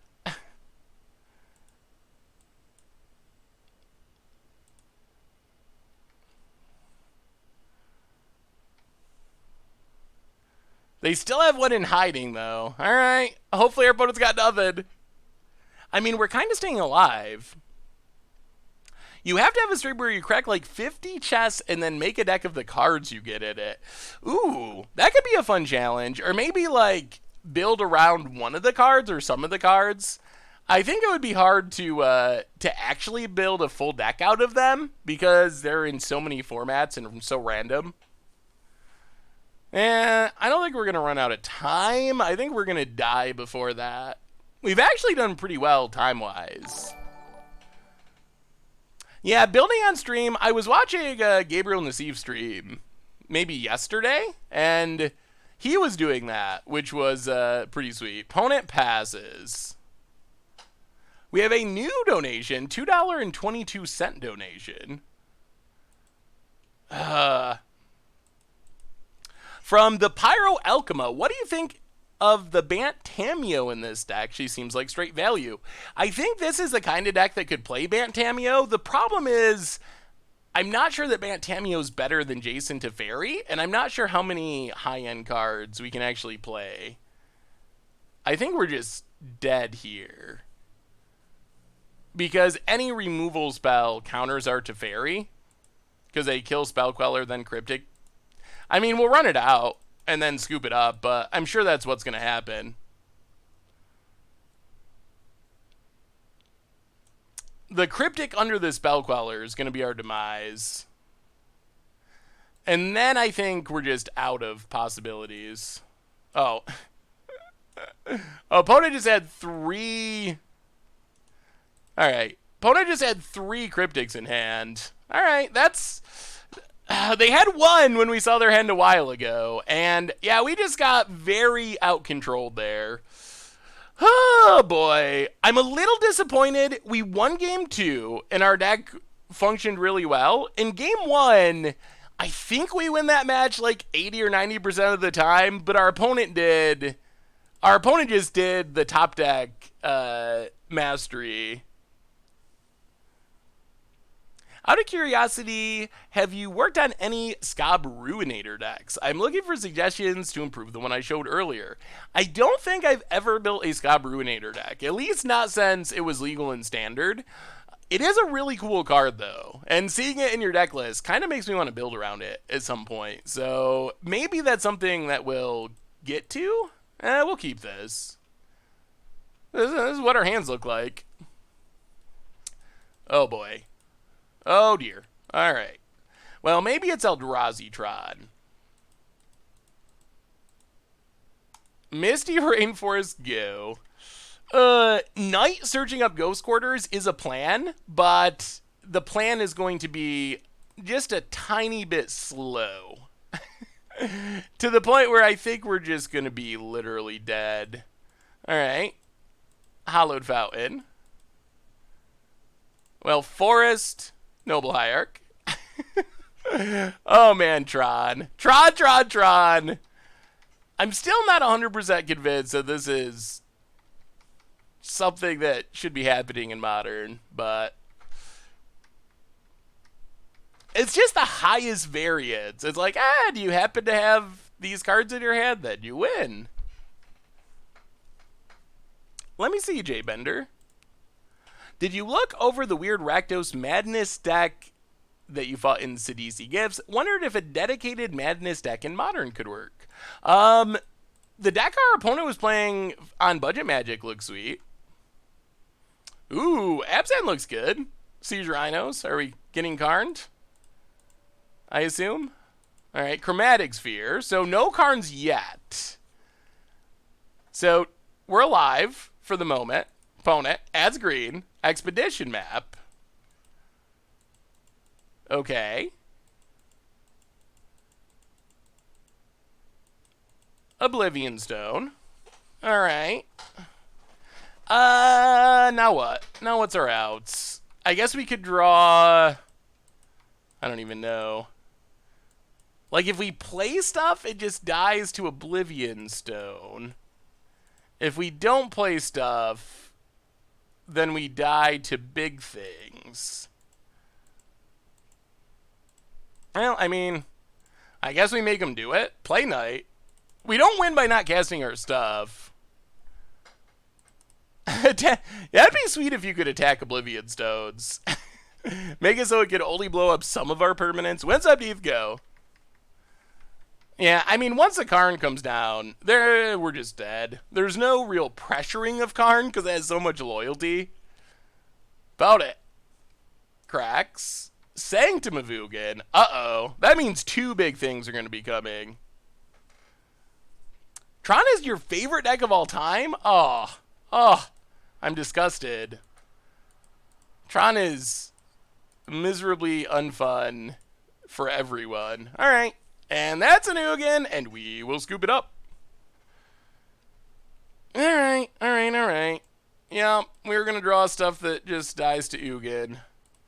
Okay. Any thoughts about bringing back Abs and Rights on stream? Abs and Rights is sweet. I do like Abs and Rights. Well, we're just going to try to get them. That's our plan here. Surgical, hopefully draw one of our Ghost Quarters, and just stick it to our opponent. Alright, go down to Boca's Command. I really like Abs and Rights, so I could definitely imagine that we play it again in the future. A friend of mine plays Mono Blue Tron.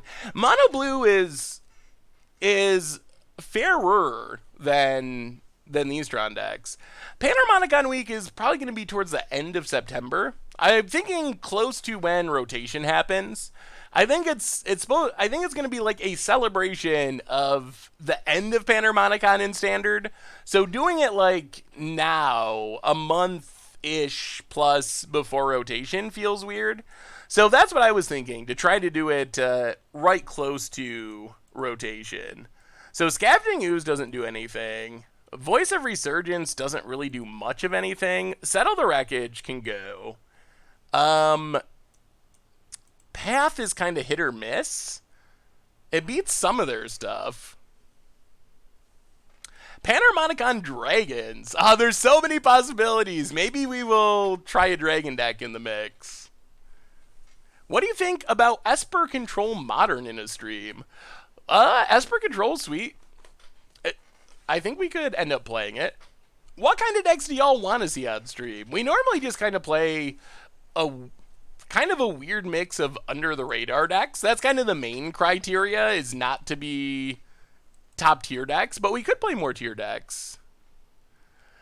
I believe I did get your email, Olga. Did I not respond to it? I'll have to double check. I remember the deck list. If I haven't responded, I will have to double check and get back to you. Yeah, maybe we just get rid of Voice. Voice, I guess, yeah, it gets wrecked by Ugin. They don't have counters. No 2-drops. Sideboard out all the 2-drops and go for it.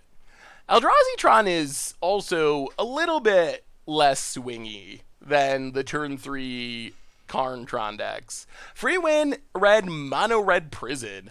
Yeah, we should just play that like every month. You have to do it for 2 weeks for when it enters the first week. That would be on point flavor wise. Soul Sisters with Norin. We played a build of that on Budget Magic a long time ago. We could play a non-budget build on stream at some point. Thinking of buying a new modern deck. I think this deck could be really strong. Ooh, let me see. Power of Devastation. The charge counter deck. Yeah, so I think the deck actually is pretty strong. Alright. I mean, we got a Stony Silence and a Negate. We can't really ask for too much more than that. And Surgical. If we ever find a Ghost Quarter, we just get them. All right, we'll try it. We'll try it. So the charge counter deck is very powerful and way better than it looks, but it does really struggle with Stony Silence. That's kind of like the problem with the deck, is it really doesn't do anything when Stony comes down. Yes, I don't know why the Strongs has been out of date on Moto lately. Forest and Birds of Paradise. Just Moto things. I don't even know what Strongsk is. Pass the turn. Hoping my Fish Moon shirt arrives before Friday so I can wear it to F&M. Ooh, that would be sweet. The Fish Moon shirt is a good one. Opponent. Passing. Well, alright. Stony Silence. Play Misty Raid for us. Pass the turn.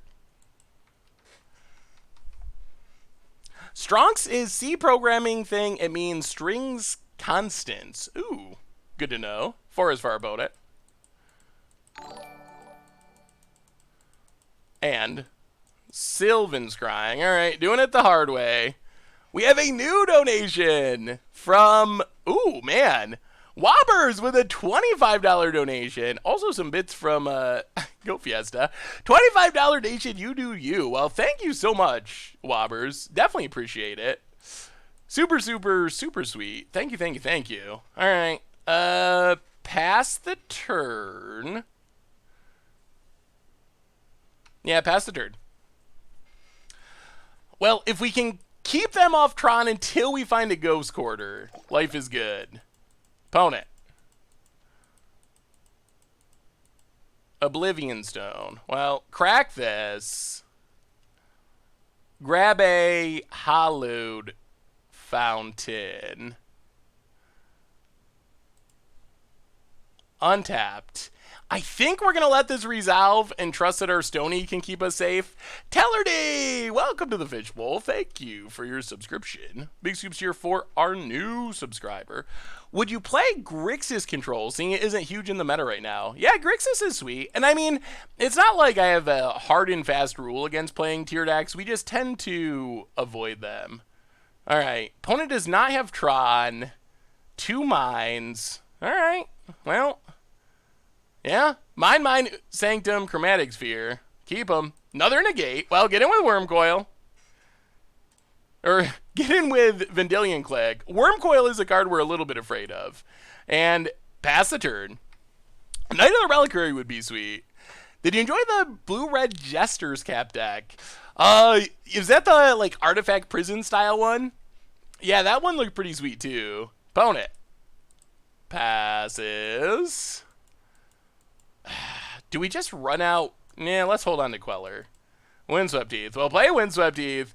We want a Ghost Quarter or a Field of Ruin. Hit our opponent with Clegg. Yup. Pass the turn. Oh, come on. No Trons. No Trons. No Wormcoils. Opponent. Land. Up to 5 mana. Can you check out my modern brew that I've been working on? I would love to. Send me a link, Swagger. Do you think Storm the Vault is good in blue-red Psy Storm in Standard? I have never been able to really get it to work. All right, let's... I think, like...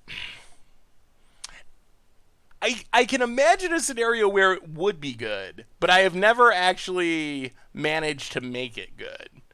So, I don't know what the right answer to that question is. Yeah, let's Spell Queller the Sylvan Scrying. Pass the turn. Ghost Quarter. Windswept Heath. Well, go attacking. Hit our opponent. Hit our opponent. We gotta fade like a couple more turns. Opponent down to 9. Windswept Heath, go. 2 more turns. We need 2 more turns. 7-1 in a modern daily. Ooh. Let me see, Swagger. Opponent. Draws Tron. And draws Wormcoil. Good God. That's not ideal. Crack a Windswept Heath. Now we want a Planeswalker, I guess. Bant Monument looks super fun. Caw, caw. Oh, Squatter Dogs. Get a breeding pool. Well, come on, answer to Wormcoil Engine, preferably. Man, we are super good at drawing Windswept Tees, I will say. Oh, we were so close, but now our opponent's got Wormcoil. And they have Tron. Play Windswept Teeth past the turn. Oh, man. Brutal, brutal, brutal. Yeah, the natural Tron through all of our defenses. Opponent, gonna get in with Wormcoil. I guess we'll take 6. Down to 10. Sanctum of Ugin. Really?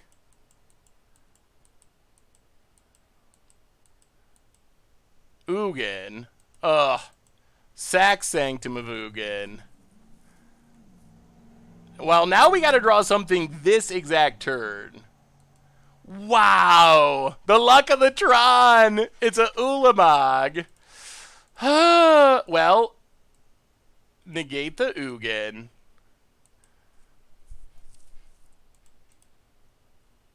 Yikes. Yikes. Ulamog's so game over. Well, crack Windswept Teeth. Thin our deck as much as possible. If we can't put our opponent off Tron this turn, we lose.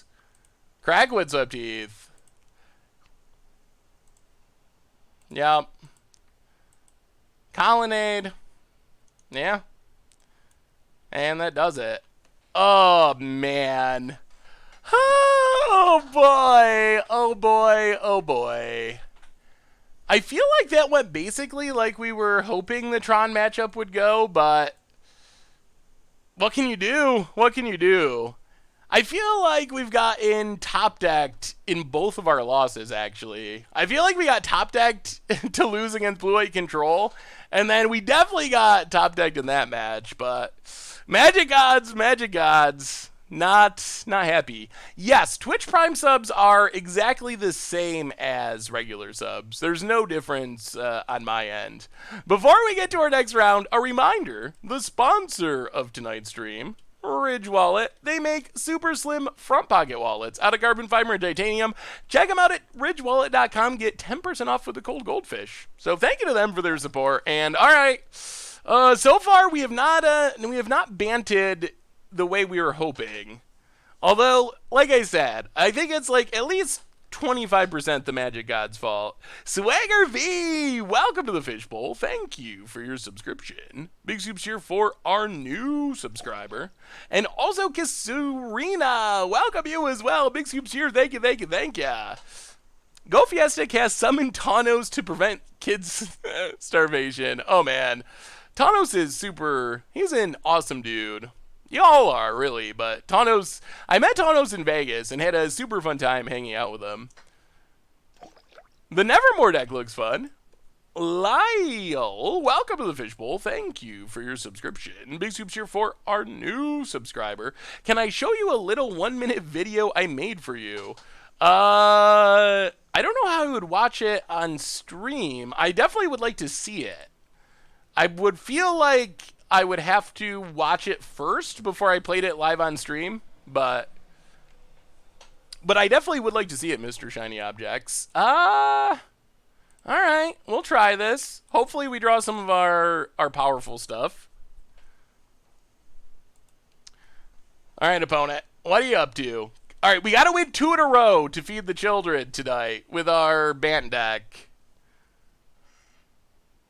Yes, Pauper, I'm trying to keep it in the regular rotation, at least like every other week or so. So having Pauper be a regular thing, definitely one of my goals. Cracking, oh my goodness, again? Oh no. Well, if at first you get Trond, try again. Windswept Teeth go. I don't know how we beat Tron main deck other than just lucking into the 1 Ghost Quarter and 1 Field of Ruin. Let me see, Mr. Shiny Object, if I can do it without... is this a video of me mispronouncing card names? Ancient Stirrings. Well, I mean, we might as well cash this in. There's no long game for us in this one. Grab a plains.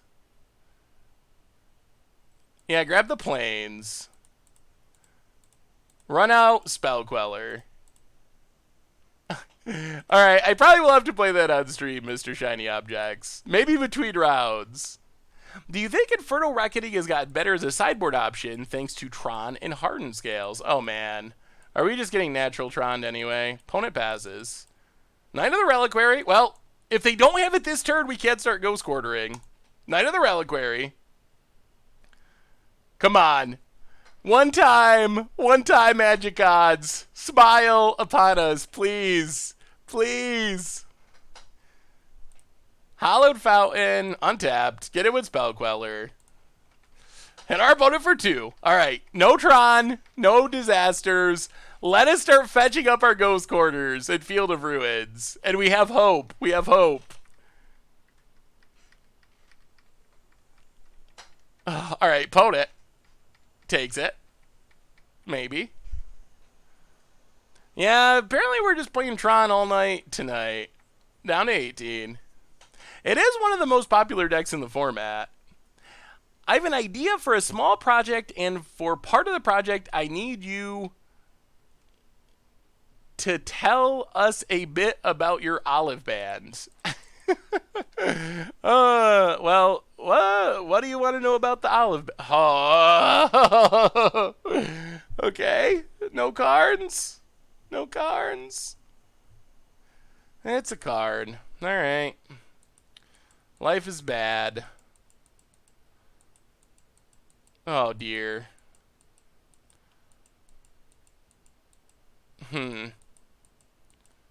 Oh geez. This has happened to us. This happened to us a lot. Kills our Knight of the Reliquary. Okay.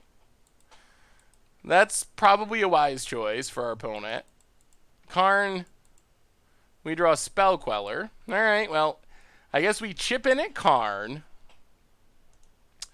Oh boy, this has been kind of the nightmare. The nightmare scenario. Hit Karn to 1, Breeding Pool untapped, play Scavenging Ooze, pass the turn. This is Todd Stevens' list. How much would you have to donate for you to play a full league with Lantern Control? I actually like Lantern Control. I haven't really done the donation deck thing where people pay to play decks, but I do like Lantern Control, so yeah, this is Todd Stevens' list. How do you think Planeswalkers would look in an old frame? Ooh, that could be a really sweet, like, Masterpiece series or something. Old frame Planeswalkers? I would be down with that. How much would I have to donate for you to play a full league with Infect? That number would be higher. Alright. You got our path. Oh, Tron. Lantern probably would be miserable to watch. Sake to Bavugan. Oh boy. Well, we saw the full power of the Tron. Natural Tron, Karn, Ugin. Those are the hands that make me hate Tron. It doesn't happen every game, but that was a good example of the things that I dislike about Tron. Harsh Mentor is a pretty good Lantern Control answer. Alright, so let's try this again. Stony Silence negate Surgical Extraction. Go down all the 2-drops and both of the Settle the Wreckages. Run it like that. We got our plan. We got our plan. How much do you stream nude? I do not stream nude. I've actually been thinking that maybe we'll do some camera-y streams at some point. Well, I mean, I guess we're going to keep this. It's awkward, but we have one of our 2 Ghost Quarter effects.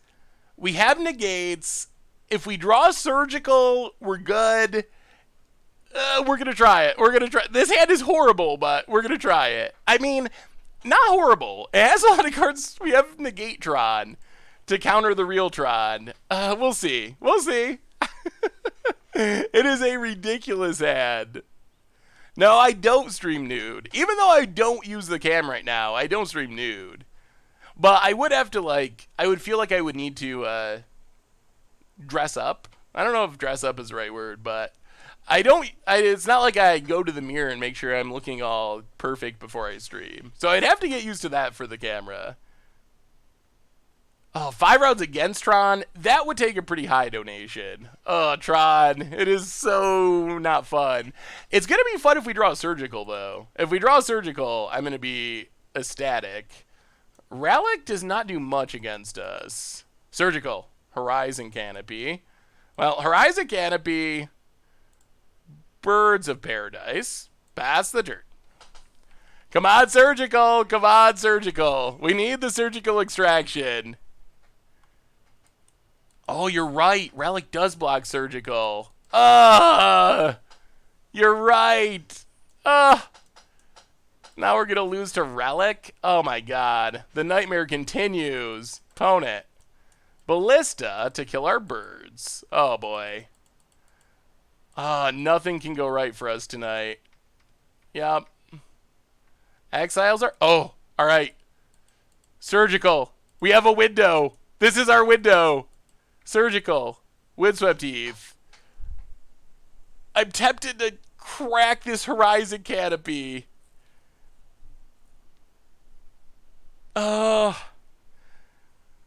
We have to Ghost Quarter. Dress up like Todd Stevens. Tron is near the top. Tron, in fact, are traditionally near the top in Boggles. I mean, we can just like Ghost Quarter and leave up Negate.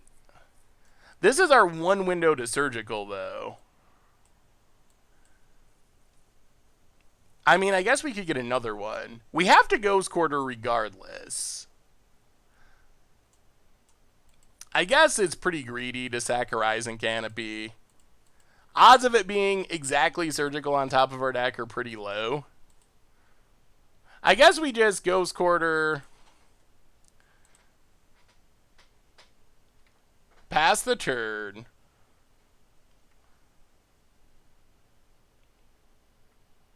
Ghost Quarter Tower. Leave up Negate to stop ways of finding more Tron lands. And maybe our opponent taps out again. If we Surgical the Tron land, then they don't have Tron ever. Stu. Hey, what's up, Stu? Opponent exiles Ghost Quarter, sure. If we can keep them off Tron forever, we kind of have a shot. Our hand is going to be good at stopping some of their threats. Opponent untaps.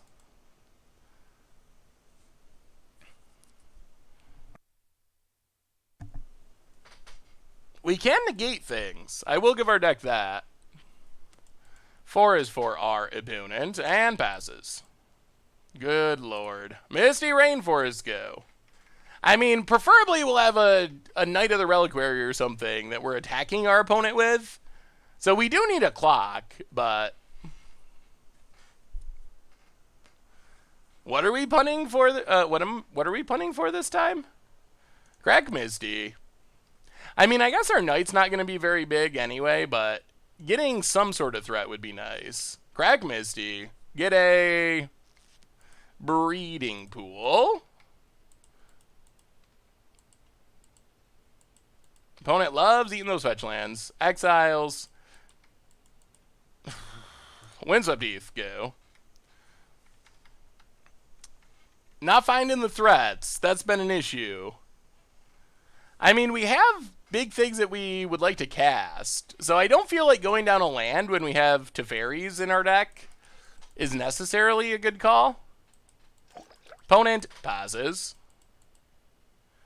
Okay. Well, if our opponent draws a Worm Coil, we're in business. Now we will crack Horizon Canopy end of turn. Robo Crotch, welcome to the Fishbowl. Thank you for your subscription. Big Scoops here for our new subscriber. Yeah, we got negates. We have many negates. Well, negate number 1, gonna take down Sylvan Scrying.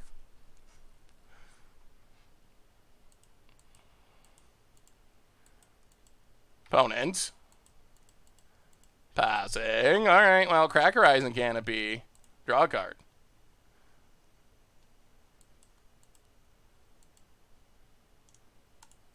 I'll crack Windswept Teeth. Grab a breeding pool.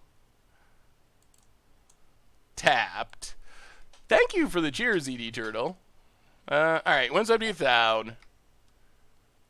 Vidillion Click. Oh my god, more paths! Oh boy, oh boy. Not the best path matchup. Bloody Barfight, Dragon Espers, welcome to the Fishbowl. Thank you for your subscription. Big Soups here for our new subscriber. Click you. Man, maybe we click ourselves. This hand is so bad.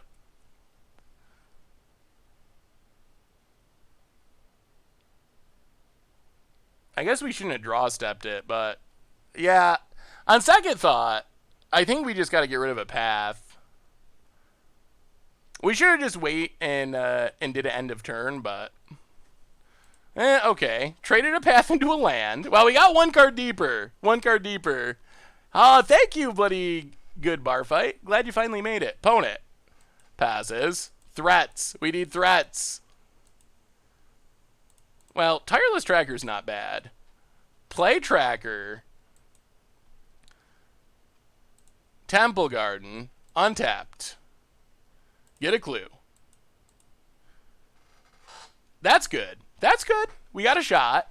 Drawing cards is good. Opponent's going to have to give up on that relic eventually. Spatial Contortion.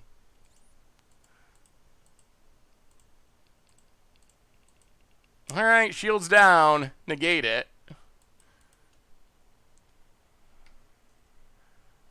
Go attacking. I mean, we got to put the clock on and pressure our opponent before they draw out of this. Hit our opponent. Yup. Down to 17. Pass the turn. Come on. No whammies. No whammies. Opponent gives up on relic. All right, they can't Karn this turn, though. Or Tron this turn. Opponent draws some cards. The music situation's not ideal, Veriment. It's not. Chromatic Star. Okay. Cracks it. Okay.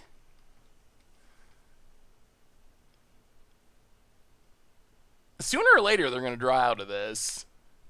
I still haven't figured out the music situation. I do miss it, though. Whew, Forest. Got him. Okay, that's not a Tron land. We might be to strip mine mode if we find Field of Ruins. Ugh, another Spatial Contortion. Yep. Well, come on, threats. Chromatic Sphere. We do get one extra draw. Cracks it. Chromatic Sphere. Opponent passes.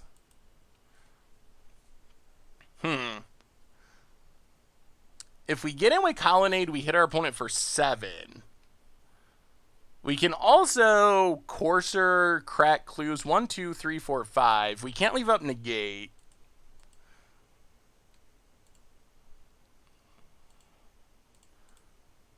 Let's go on the Courser plan. Is God Pharaoh's gift better than Seance? That's actually a pretty fair question. Oh god, path on top. Well, get in with Vidillion Click, hit our opponent. We do have lots of paths. And now I guess we just pass. Opponent's down to 14. We need like 2-ish turns without being dead. Opponent cracks. Yeah, goes digging. Ancient Stirrings. That gets a Tron land, but I don't think we can actually stop it. Hey, thank you, Red Life Forever. Definitely appreciate the host. Yeah, we're going to let it go. Hope they whiff. No, that's a path on top of our deck from Courser. We have all 4 paths in the deck. Plus, we've shuffled so from fetch land, so it could be anywhere. Opponent finds a power plant. Plays power plant.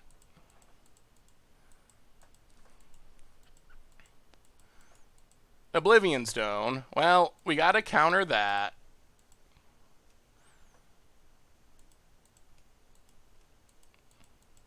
All right. Well, Tron is assembled. This would be the turn to find This would be the turn to 5-day surgical. Spell Queller, not especially helpful. Tron is coming. Oh, no. How are we against Tron? Horrible, I would say. Somewhere between very bad and horrible. So we can hit our opponent for 4, 5, 6, 7, 8, 9, and we still don't have lethal next turn.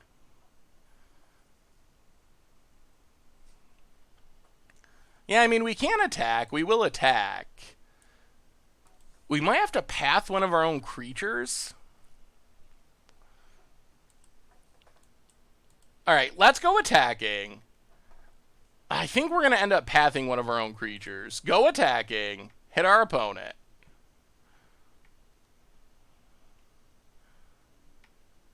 Down to 9.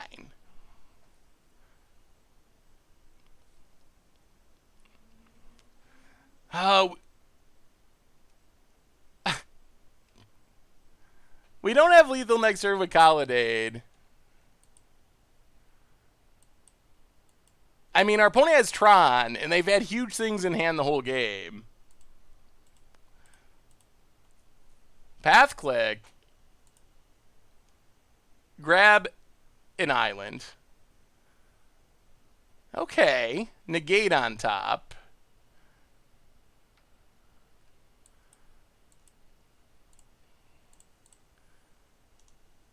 Draw negate.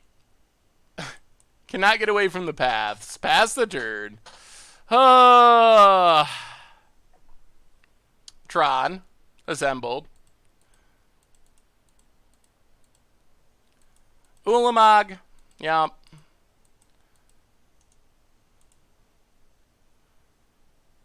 Kills our creatures.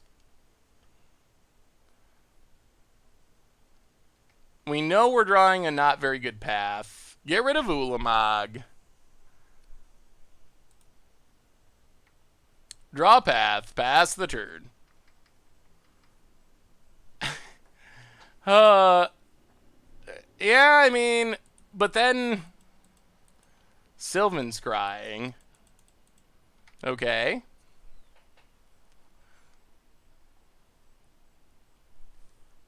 I mean, I think we're just dead at this point.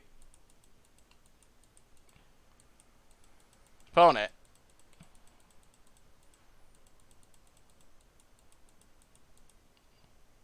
World Breaker.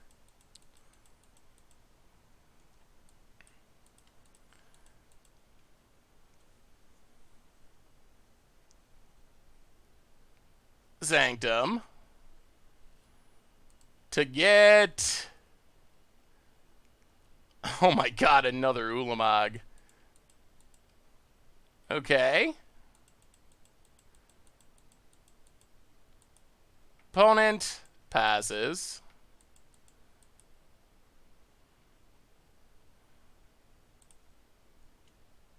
Well, Field of Ruin.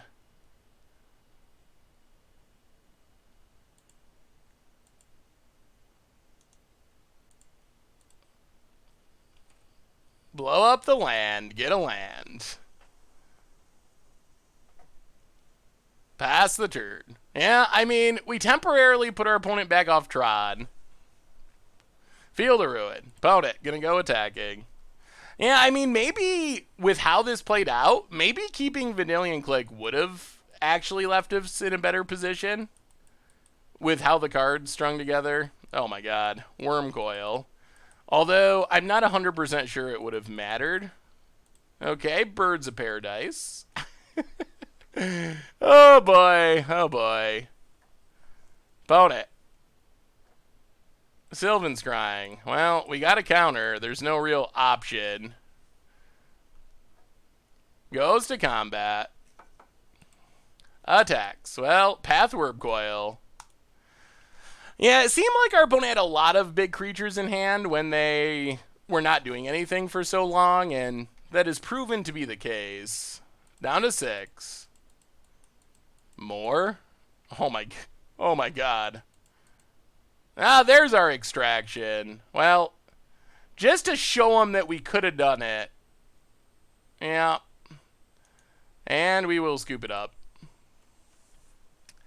Oh, Lord. Lord, Lord, Lord.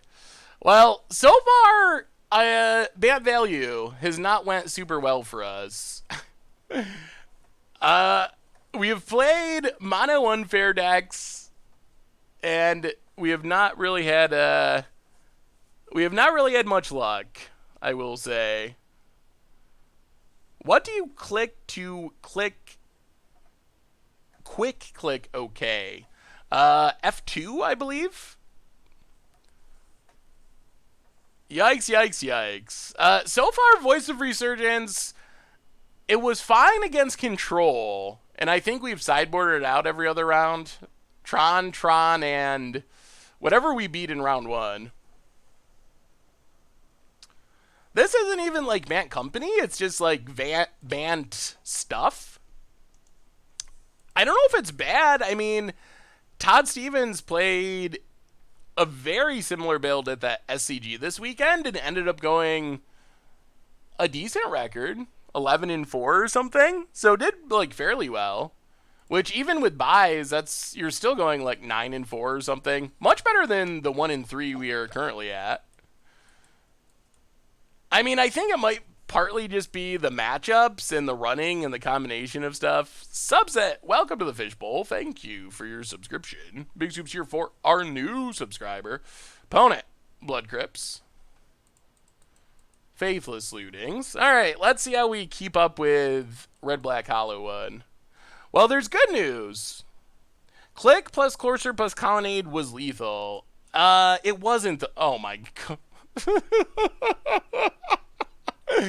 I think maybe you just can't do fair, fun, value things in Modern.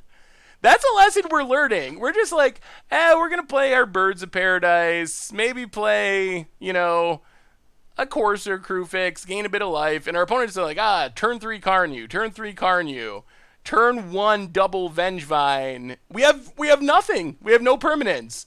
And our opponent has 2 attacking Vengevines. I cannot construct a way that this ends with us winning. I mean, I don't think there's any way we win from here. It's just not actually a possibility. Stitcher Supplier. Okay.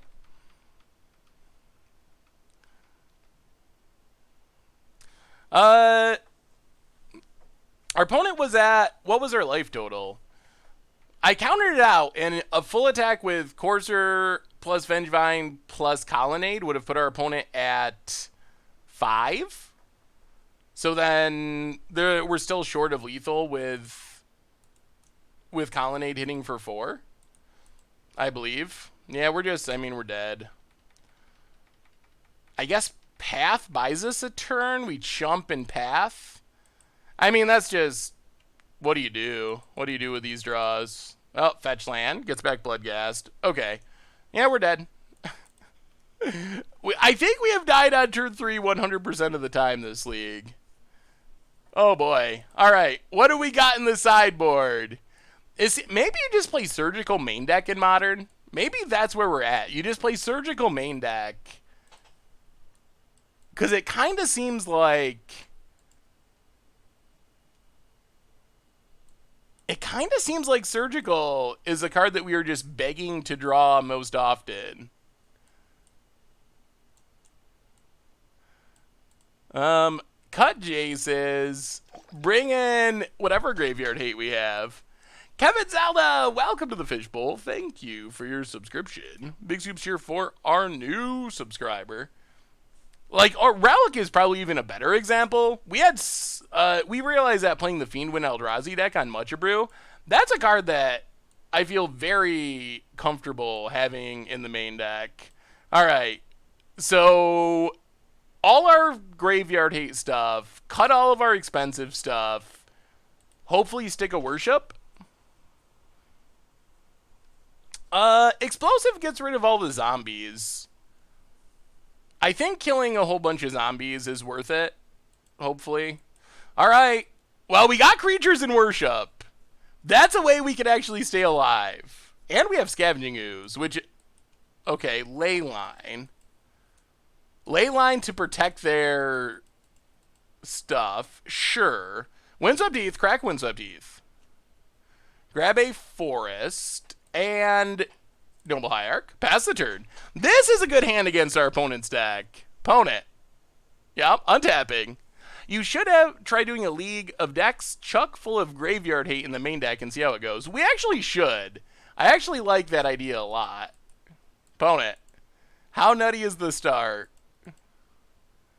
Not nutty at all. Okay. That's a little comforting. Ooh, Baneslayer 2. Well, let's just play Scavenging Ooze, play Misty Rainforest. Crack Misty Rainforest. Grab a Temple Garden. Untapped. Pass the turn. Ooh, let me see. Kill a Kyle. Turning lands. Oh, Shifter Worm. Or Sifter Worm. Yeah, Sifter Worm land destruction. That was a really fun deck. We played that on a bunch of Magic and it was super cool. Walking Ballista. X1. Okay. Opponent. Passing. Well, eat the Faithless Looting. Opponent. Untaps. Well, Misty. Crack it. Grab an island.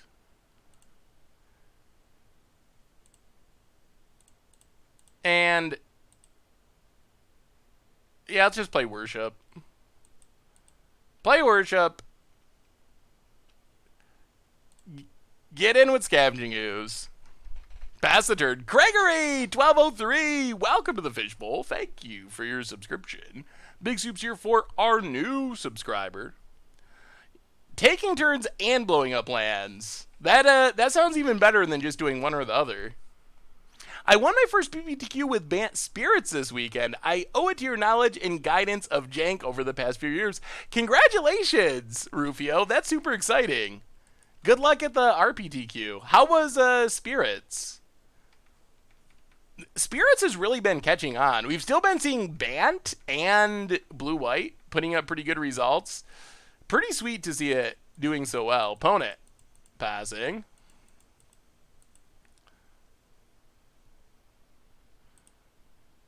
Well, play Township. Get in with Ooze.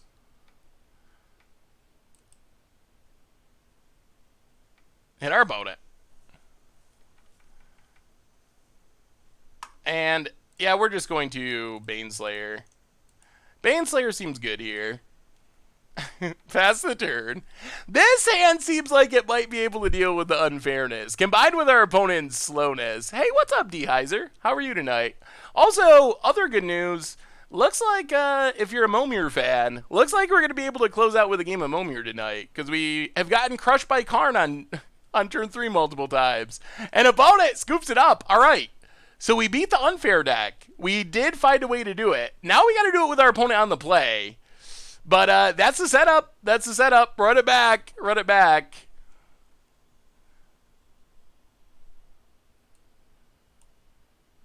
Actually, let's bring the Dramoka's command back in since we saw ley lines. Jeskai Spirits for Eidolon. Red Eidolon seems kind of painful for Spirits. Like, it seems like it hurts you a lot, but it's still... It would be interesting. Maybe as like a sideboard option. I guess your Spirits deck would have to be fast enough that it could race... Ugh. Bridge from below Vengevine. Opponent passes. Well, Forest. Noble Hierarch. Pass the turn. Let's see how nasty this gets. They had their perfect discard start. Stitcher. Oh no, Stitcher Supplier. Okay, doesn't mill anything relevant. Neonate gets back Vengevine. Well, here they come. Here they come. Yep, Vengevine coming. We do have Settle in hand, though. We do have Settle. Just use Ether Vial so you don't have to worry about the trigger. Yeah, that is a good plan. Opponent passes. Ugh. Surgical. That's going to give us some value at some point.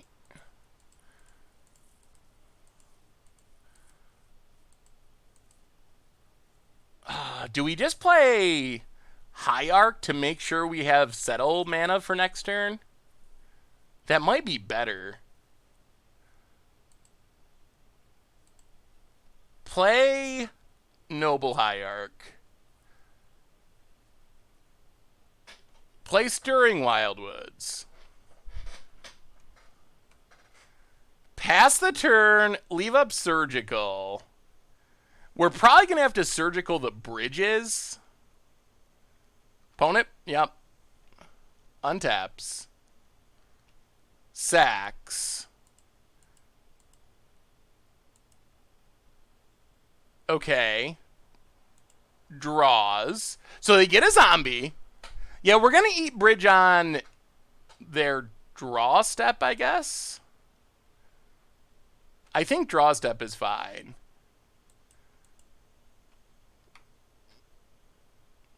So, yep. Now, draw step, surgical bridge.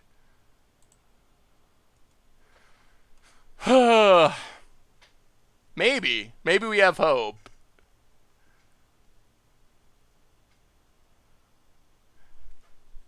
It's going to be close.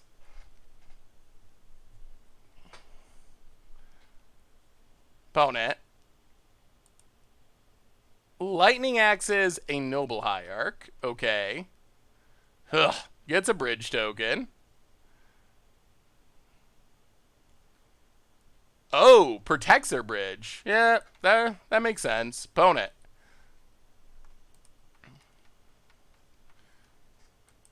Gets in.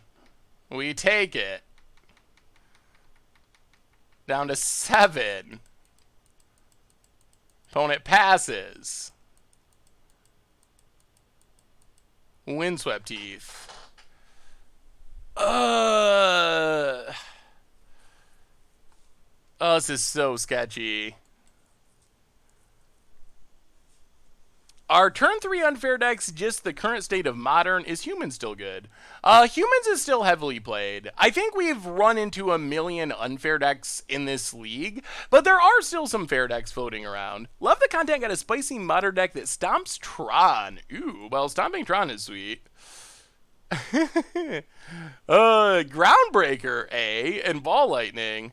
Well, Blood Moons and a Fast Clock. That does seem like a good way to get a Tron. Collected Company into Groundbreaker Ball Lightning. That does sound pretty spicy. Yeah. I mean, I guess that's all we can do. Land go. This is why we played the Hierarch last turn, so we would still have Settle mana through a removal spell. Well, let's see. Hopefully they attack with everything. Opponent draws.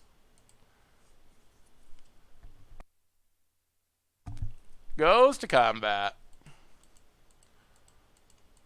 Alright. Well, Settle is going to come through, thankfully. Settle the wreckage. Get rid of the board. And then hopefully start rebuilding with this Courser.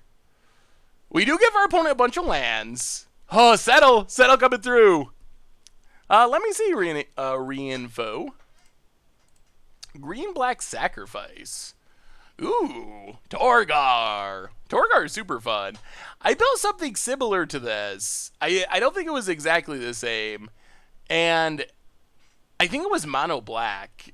I like some of the green editions, though. Journey to Eternity is really fun. I never actually got it to a point where I felt like I could play it for videos. And then I kind of, right now I'm kind of like on weird for doing standard videos with the rotation coming up, but I definitely could imagine doing something similar to that.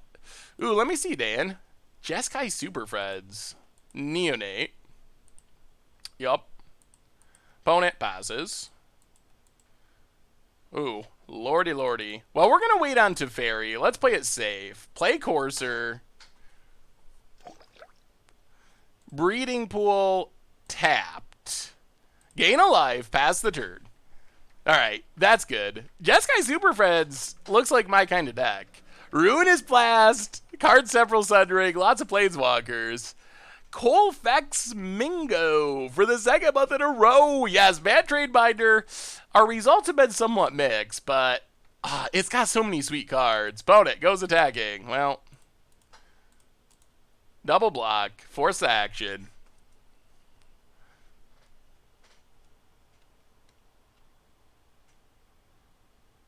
Our opponent might just sack. They might have to sack. Man, they only got one basic. This deck does not play many basics.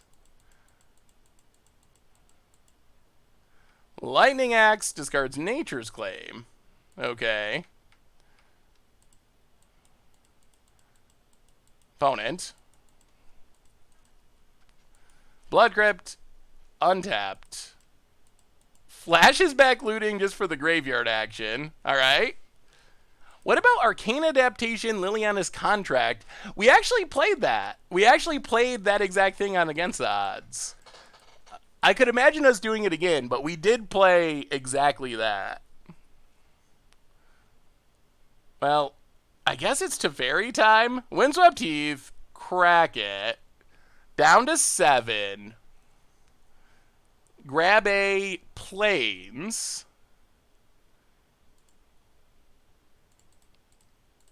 Play Teferi. Man, I'm tempted to just tuck Neonate.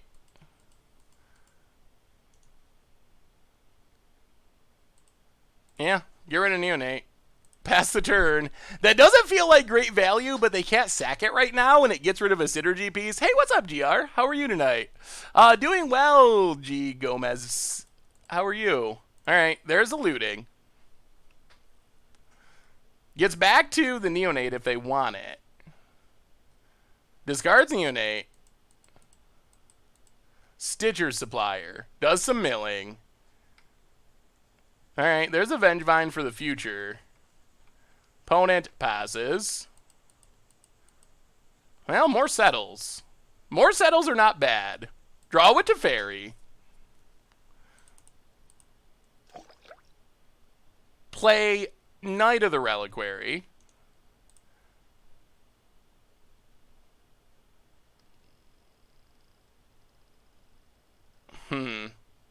Play Birds of Paradise. Play Windswept Heath. Pass the turn. Leave up settle. MTG Doug and John Storm Bless for the 3rd month in a row. Better late than never. Welcome back to the Fishbowl. And good to see you this evening. You're catching us right at the end of our league. But it looks like we're going to be able to Momir it tonight. So we'll have some sweet Momir action to wrap things up. Koth is one of my favorite... Oh, I don't know why I was reading Koth. It was Knight of the Reliquary. K-O-T-R. Aren't you supposed to jam Bant Tameo in every Bant deck? It's close. I think the problem is we have Jace, so it's kind of like competing with Jace in a weird way. Oh boy. Well, I think our opponent's going to be doubly surprised when we play the second Settle. They said Settle wasn't on their radar the first time. I am assuming the second time it is going to be even less on their radar. Opponent. Attacks. Well, it's blowout time. It's blowout time. We might not be finishing with a winning record, but boy are we going to blow out Vengevine. And that is going to make me very happy. Get a forest. Oh, opponent. I'm sorry. I'm sorry, opponent. Oh, yes. Settle you? Got him. We got him. We got him. This is probably scoop time, actually. Opponent said that's vomit-inducing. GG's. I'm sorry. I'm sorry. I'm sorry. We needed some goodness after getting crushed by Tron, and something else unfair.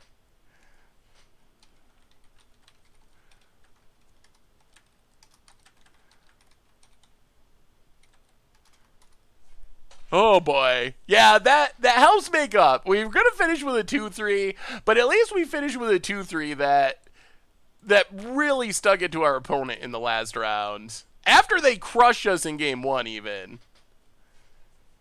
And about it, scoops it up, scoops it up. All right.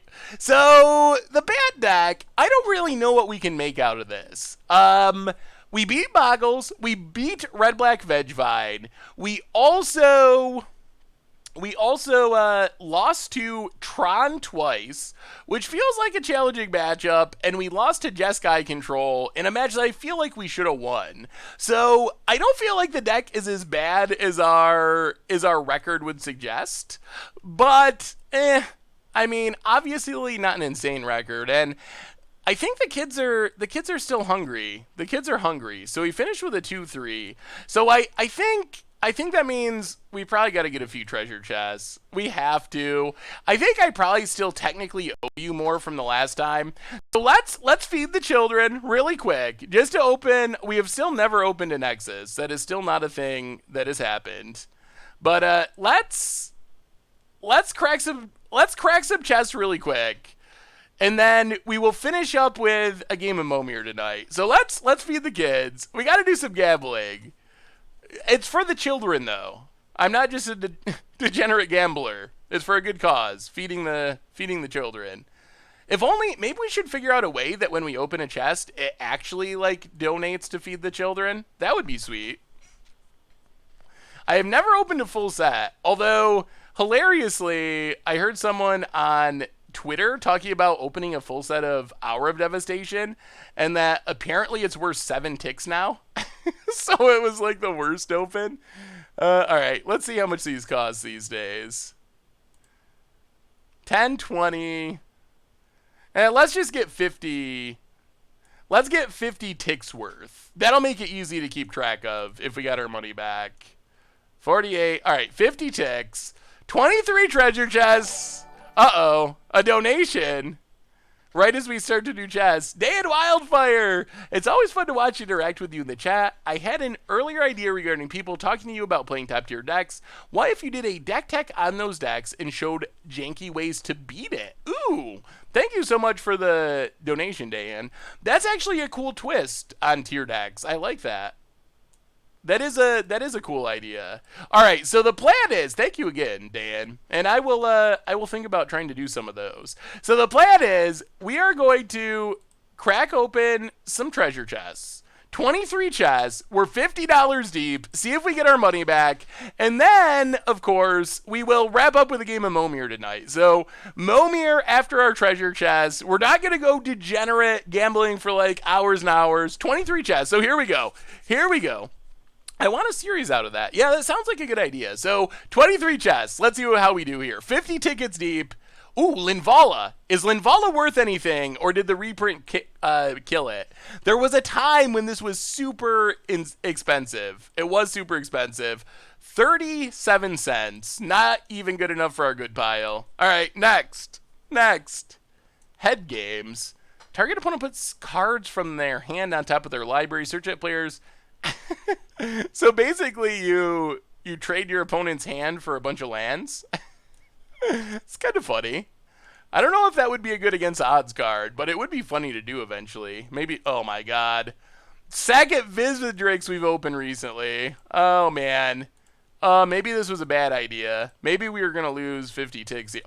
Blood Moon. Blood Moon's a real card. Blood Moon. 9th edition. Oh, that's an open. Blood Moon. What do we got for value these days? 8th edition, 9th edition, 12.66. 12.66 ticks. All right. We will add that to the good pile. That's good enough to be in the good pile. I'll make it happen next Tuesday. If we crack a bunch of chests, and I'll donate the value that you opened to feed the children. Oh, that is a great offer. Thank you so much for the idea.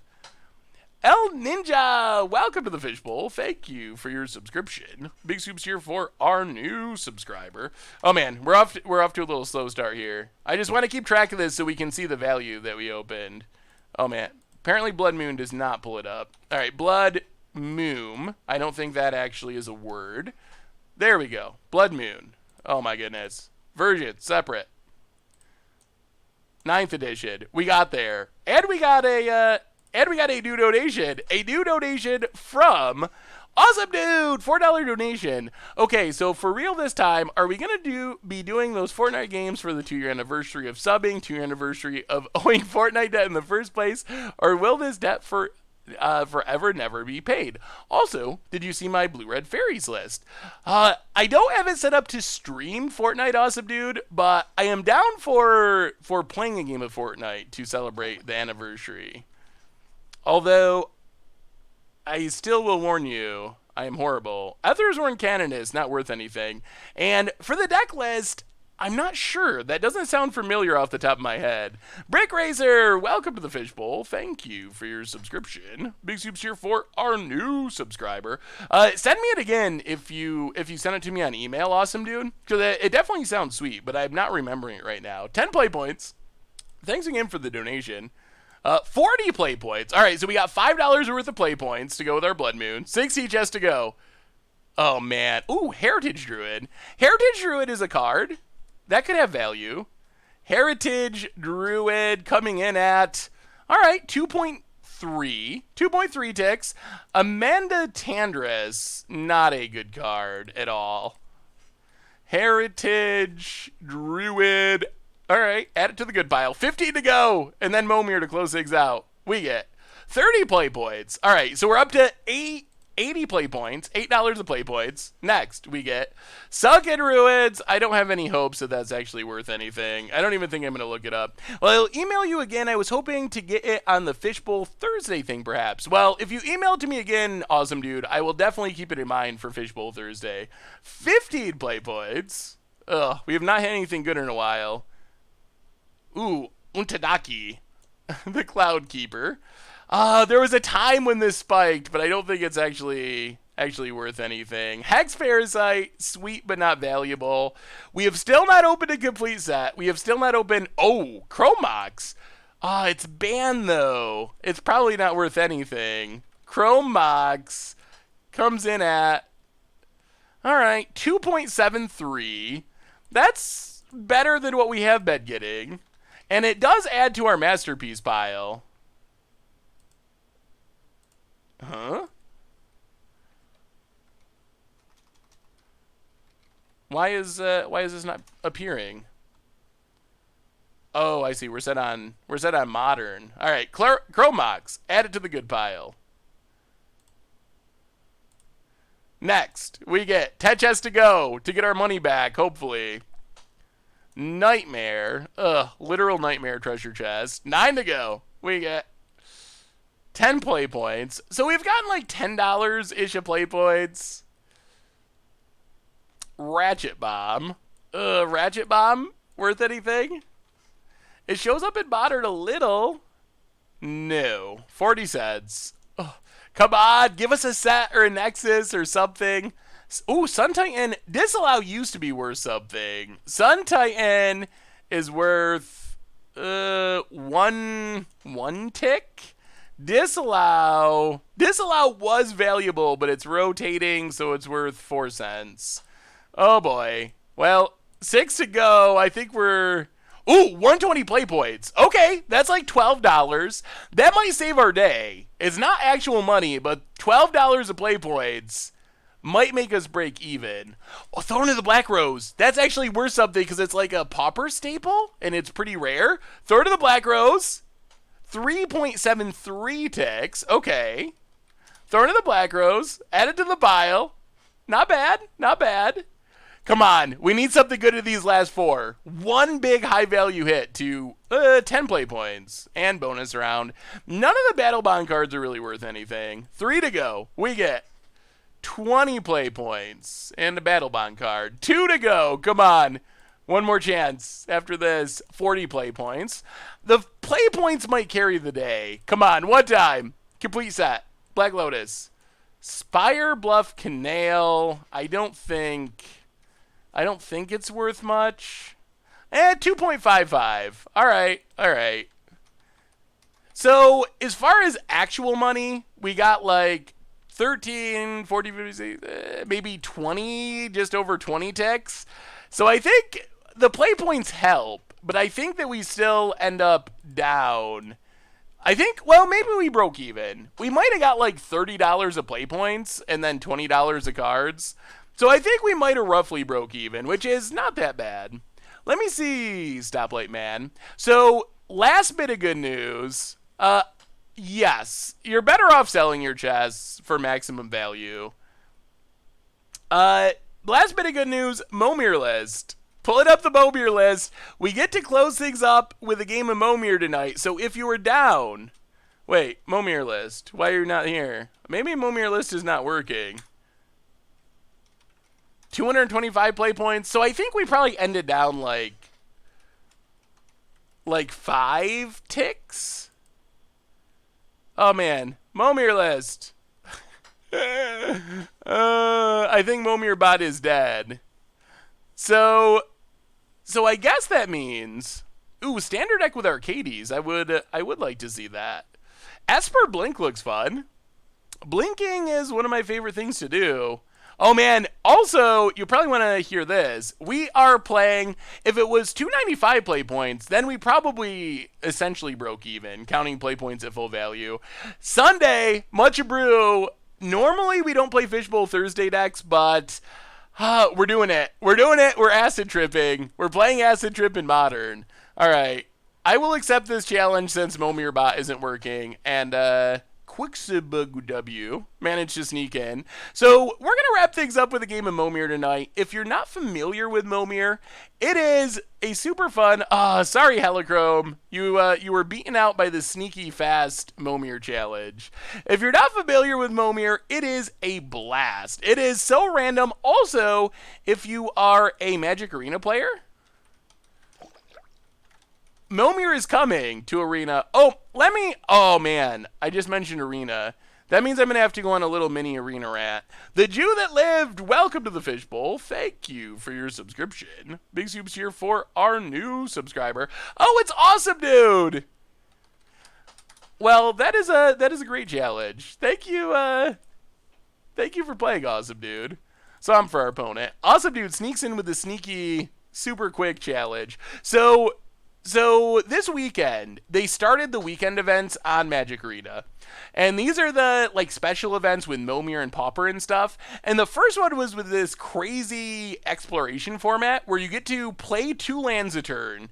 You start with same amount of life, but you have 9 cards in hand and no maximum hand size. Ooh, Watchwolf. New Watchwolf, M25 Watchwolf. So I was like, all right, this seems kind of sweet. I'm gonna try one of these. I like wacky, weird formats. So I threw together this Nissa untappy ramp deck to take advantage of the format and playing multiple lands and Ramanop excavators, and the plan was to Banefire people for 20, and the plan worked incredibly well. You only have to win 2 rounds to finish the match, but I won both rounds, both times by Banefiring people for 20. And then I got to the end. Oh, no. Oh, Transcendent Master. I got to the end. It cost 600 gold to enter. I got back 100 gold in a booster for being first place. And then in my booster, I opened a duplicate rare.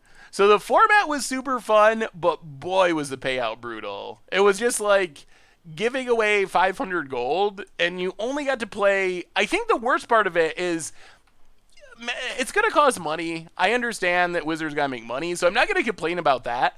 But it was only 2 games. 2 single-game matches. So played 2 single-game matches, and just ended up getting absolutely crushed value-wise.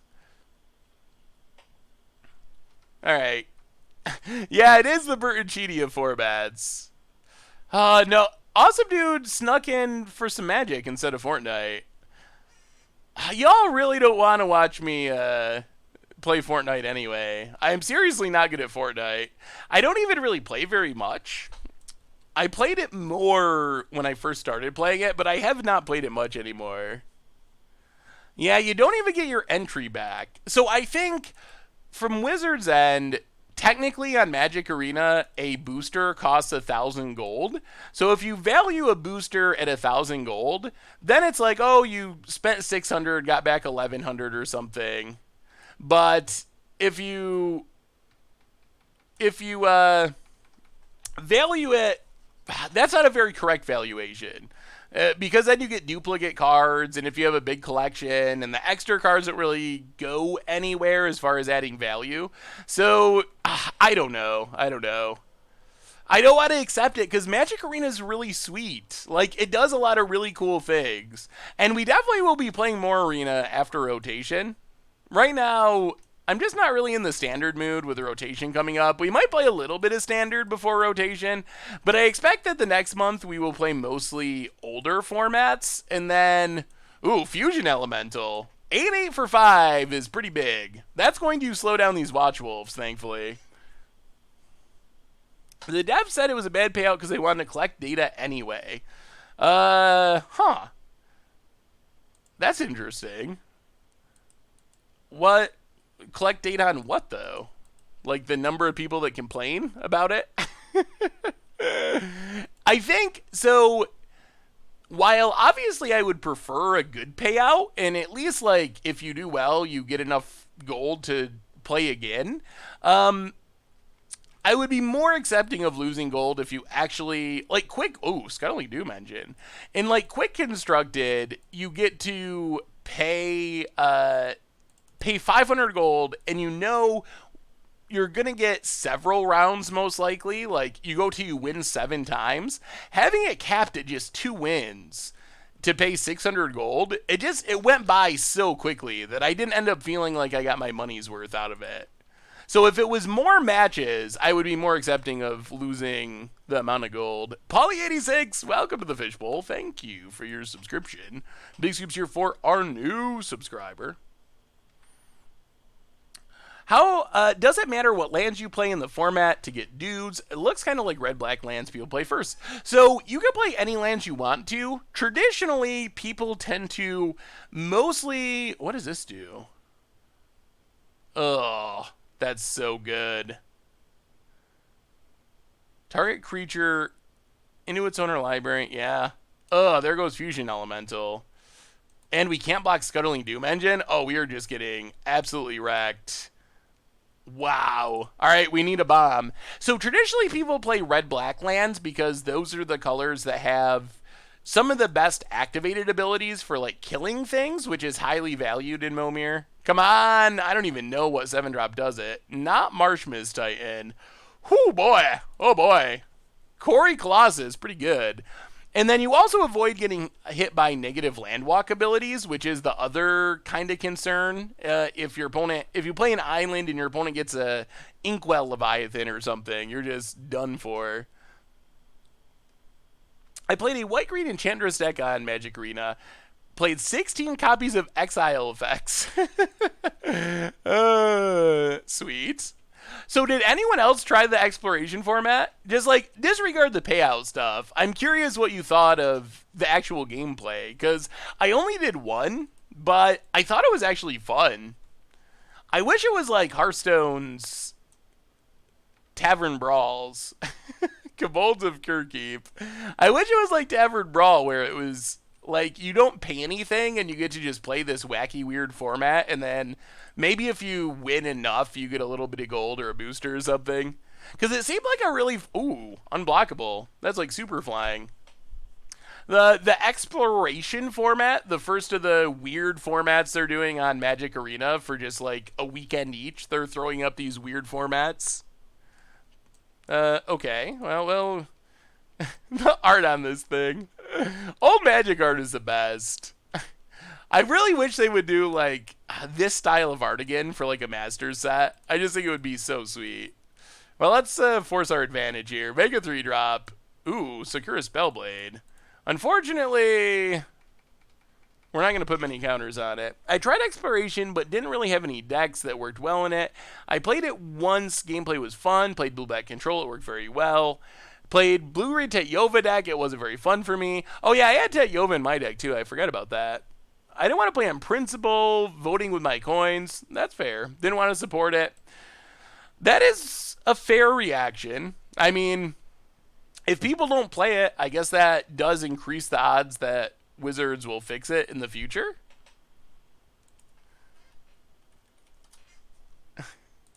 Go attacking.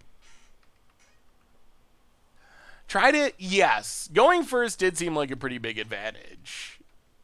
Even in my small sample size, I noticed that as well. Mickey X Row, welcome to the Fishbowl. Thank you for your subscription. Big soups here for our new subscriber. Pious Warrior, when it's dealt combat damage, gain that much life. Like reverse lifelink? Alright. Well, Mega 5 drop. See what we spin into. Fairies ban Thunderhoof. Heroic. We're getting all these spell-based mechanic cards that don't really do anything in Momir. I played Greenback Sapperlings with a couple extra lands. It was so much fun. Turn 2ing Tendershoot. Oh, that sounds brutal. Is there a known issue with logging on to MTG Arena and having your account deleted? For some reason, it's not registering my email as having an account anymore. I have not heard about that. It definitely could be a bug, and I haven't heard about it. Maybe contact support. But no, I have not heard about that. But it is beta, and bugs do pop up, so I would probably contact support before worrying too much about it. Alright. Infiltrate. Ooh, this big Nihilith Fear is going to be pretty good here. Thank you, a little cheeky. I didn't even realize. That's actually an exciting milestone. That's super sweet. Well, thank you to all of you for 1 million views. That's insane. We've been doing this, what? It's been, people are just starting to get to 2 years of resubbing, and I guess we were streaming a bit before that, before we could, we're partnered. That's amazing. 1 million views in 2 years-ish. Oh, thank you so much, everyone. Same thing happened to me a few months ago. I uninstalled and reinstalled. Ooh, well, maybe give that a shot. Uninstalling and reinstalling. That's, I mean, I have had weird stuff like that happen with Magic Online, and uninstalling and reinstalling often fixes it, so would make sense. Ooh, Bladewing. All right, pump some dragons. Get in with our unblockables.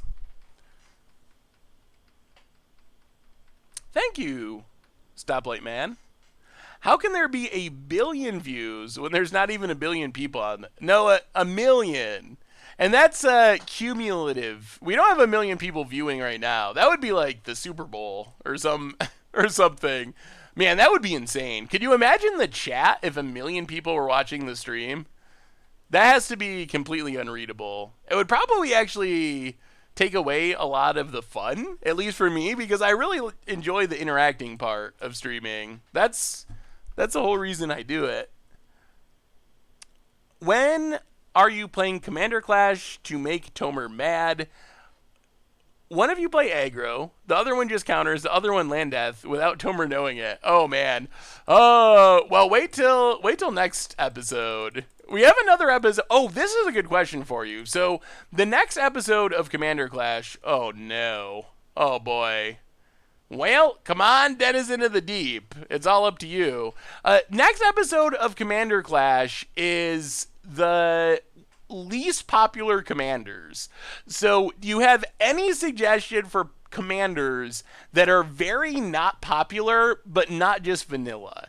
Most of the least popular commanders I've seen, just like statistically speaking, are like old vanilla legends from Legends and really old sets that are not all that exciting to build around. So are there any very unpopular but somewhat flavorful and not just vanilla commanders? Ooh, Zozu. Zozu's a fun one. Palladia, Phage. Ooh, Phage would be really interesting to build around. I don't know if I've ever played a Phage deck. Zozu could be really cool too. Just punishing people, literally, for playing their lands.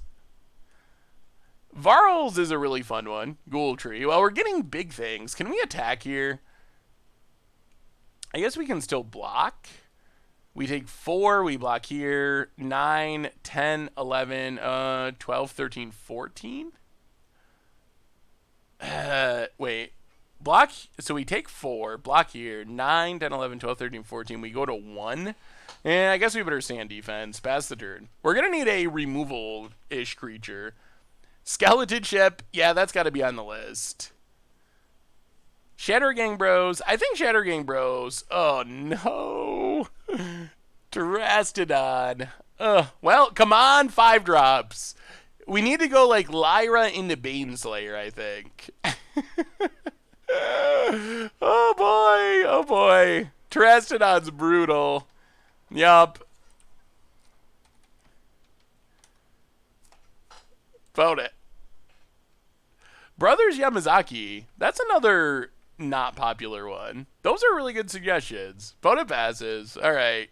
Come on, Lyras and Baneslayers. Also, just like 3 Shriekmaws in a row might do it. How about Cuzback Marauders? That's not exactly what we were hoping for. Vote it.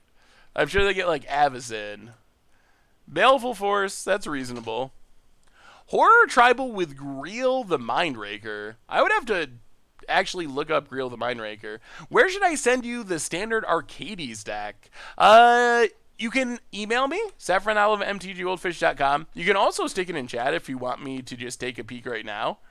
All right, opponent draws, and I don't know if there's a 5-drop that saves us. I think it's still got to be like a Lyra just to stay alive. Discard the forest. Oh, no! Oh, no! Oh, boy. Oh, boy. That is... that's... Oh, I forgot that was a card. That's basically Vraska. Pretty much... Oh, man. First we denizen the deep all of our stuff, and then we Sky Swallow it in the same game. Oh, man. Good game, awesome dude. Good game. You got us with our own stuff. Oh, boy. Oh, boy. Yup, it's scoop time. We hit a Sky Swallower, which I think we played this once on Against the Odds. When it enters the battlefield, target opponent gains control of all your other permanents. All of them. Creatures, lands. Yeah, so it pretty much just kills you. That's Momir for you. You never know. That's a good reason to not get stuck making 5-mana stuff. Oh, well, I'm glad we got in some Momir. Oh, brutal. So what did we learn tonight? Bant, I think it was better than our record indicated. We ran into Tron a lot. That felt like a hard matchup, but we did some sweet things. Momir, it's Momir. You never know what you're going to hit. Our chests, they were fine, but it was still fun, and you all are awesome, and I super very much appreciate you all hanging out. Hitting our 1,000,000th view is super exciting. So I think that's gonna wrap it up for tonight. I think we've reached the end. So on the way out the door tonight, Reaper King's a good one. I'll have to look and see where that ranks on the popularity scale. That would be a really fun one though. Oh, donation on the way out the door? $11 donation from Awesome Dude. I had to donate this because that was a massacre, but good games, haha. Yeah, that was brutal, Awesome Dude. I don't know if I've gotten that badly beaten in Momir in a long time. So thank you so much for playing. And Fortnite, it's still on the list. It's still on the list. We'll have to figure out a way to do it for the anniversary celebration. So anyway, everyone, reminders, replay YouTube. If you want to check back on the glory of that Momir game or our Bant League, check it out there. Normal YouTube, Tomorrow's Against Odds, super sweet, playing some Master Cruelties. Not going to want to miss that one. There's a Rough Drafts Chaos Draft going up tonight. Keep an eye out for that as well.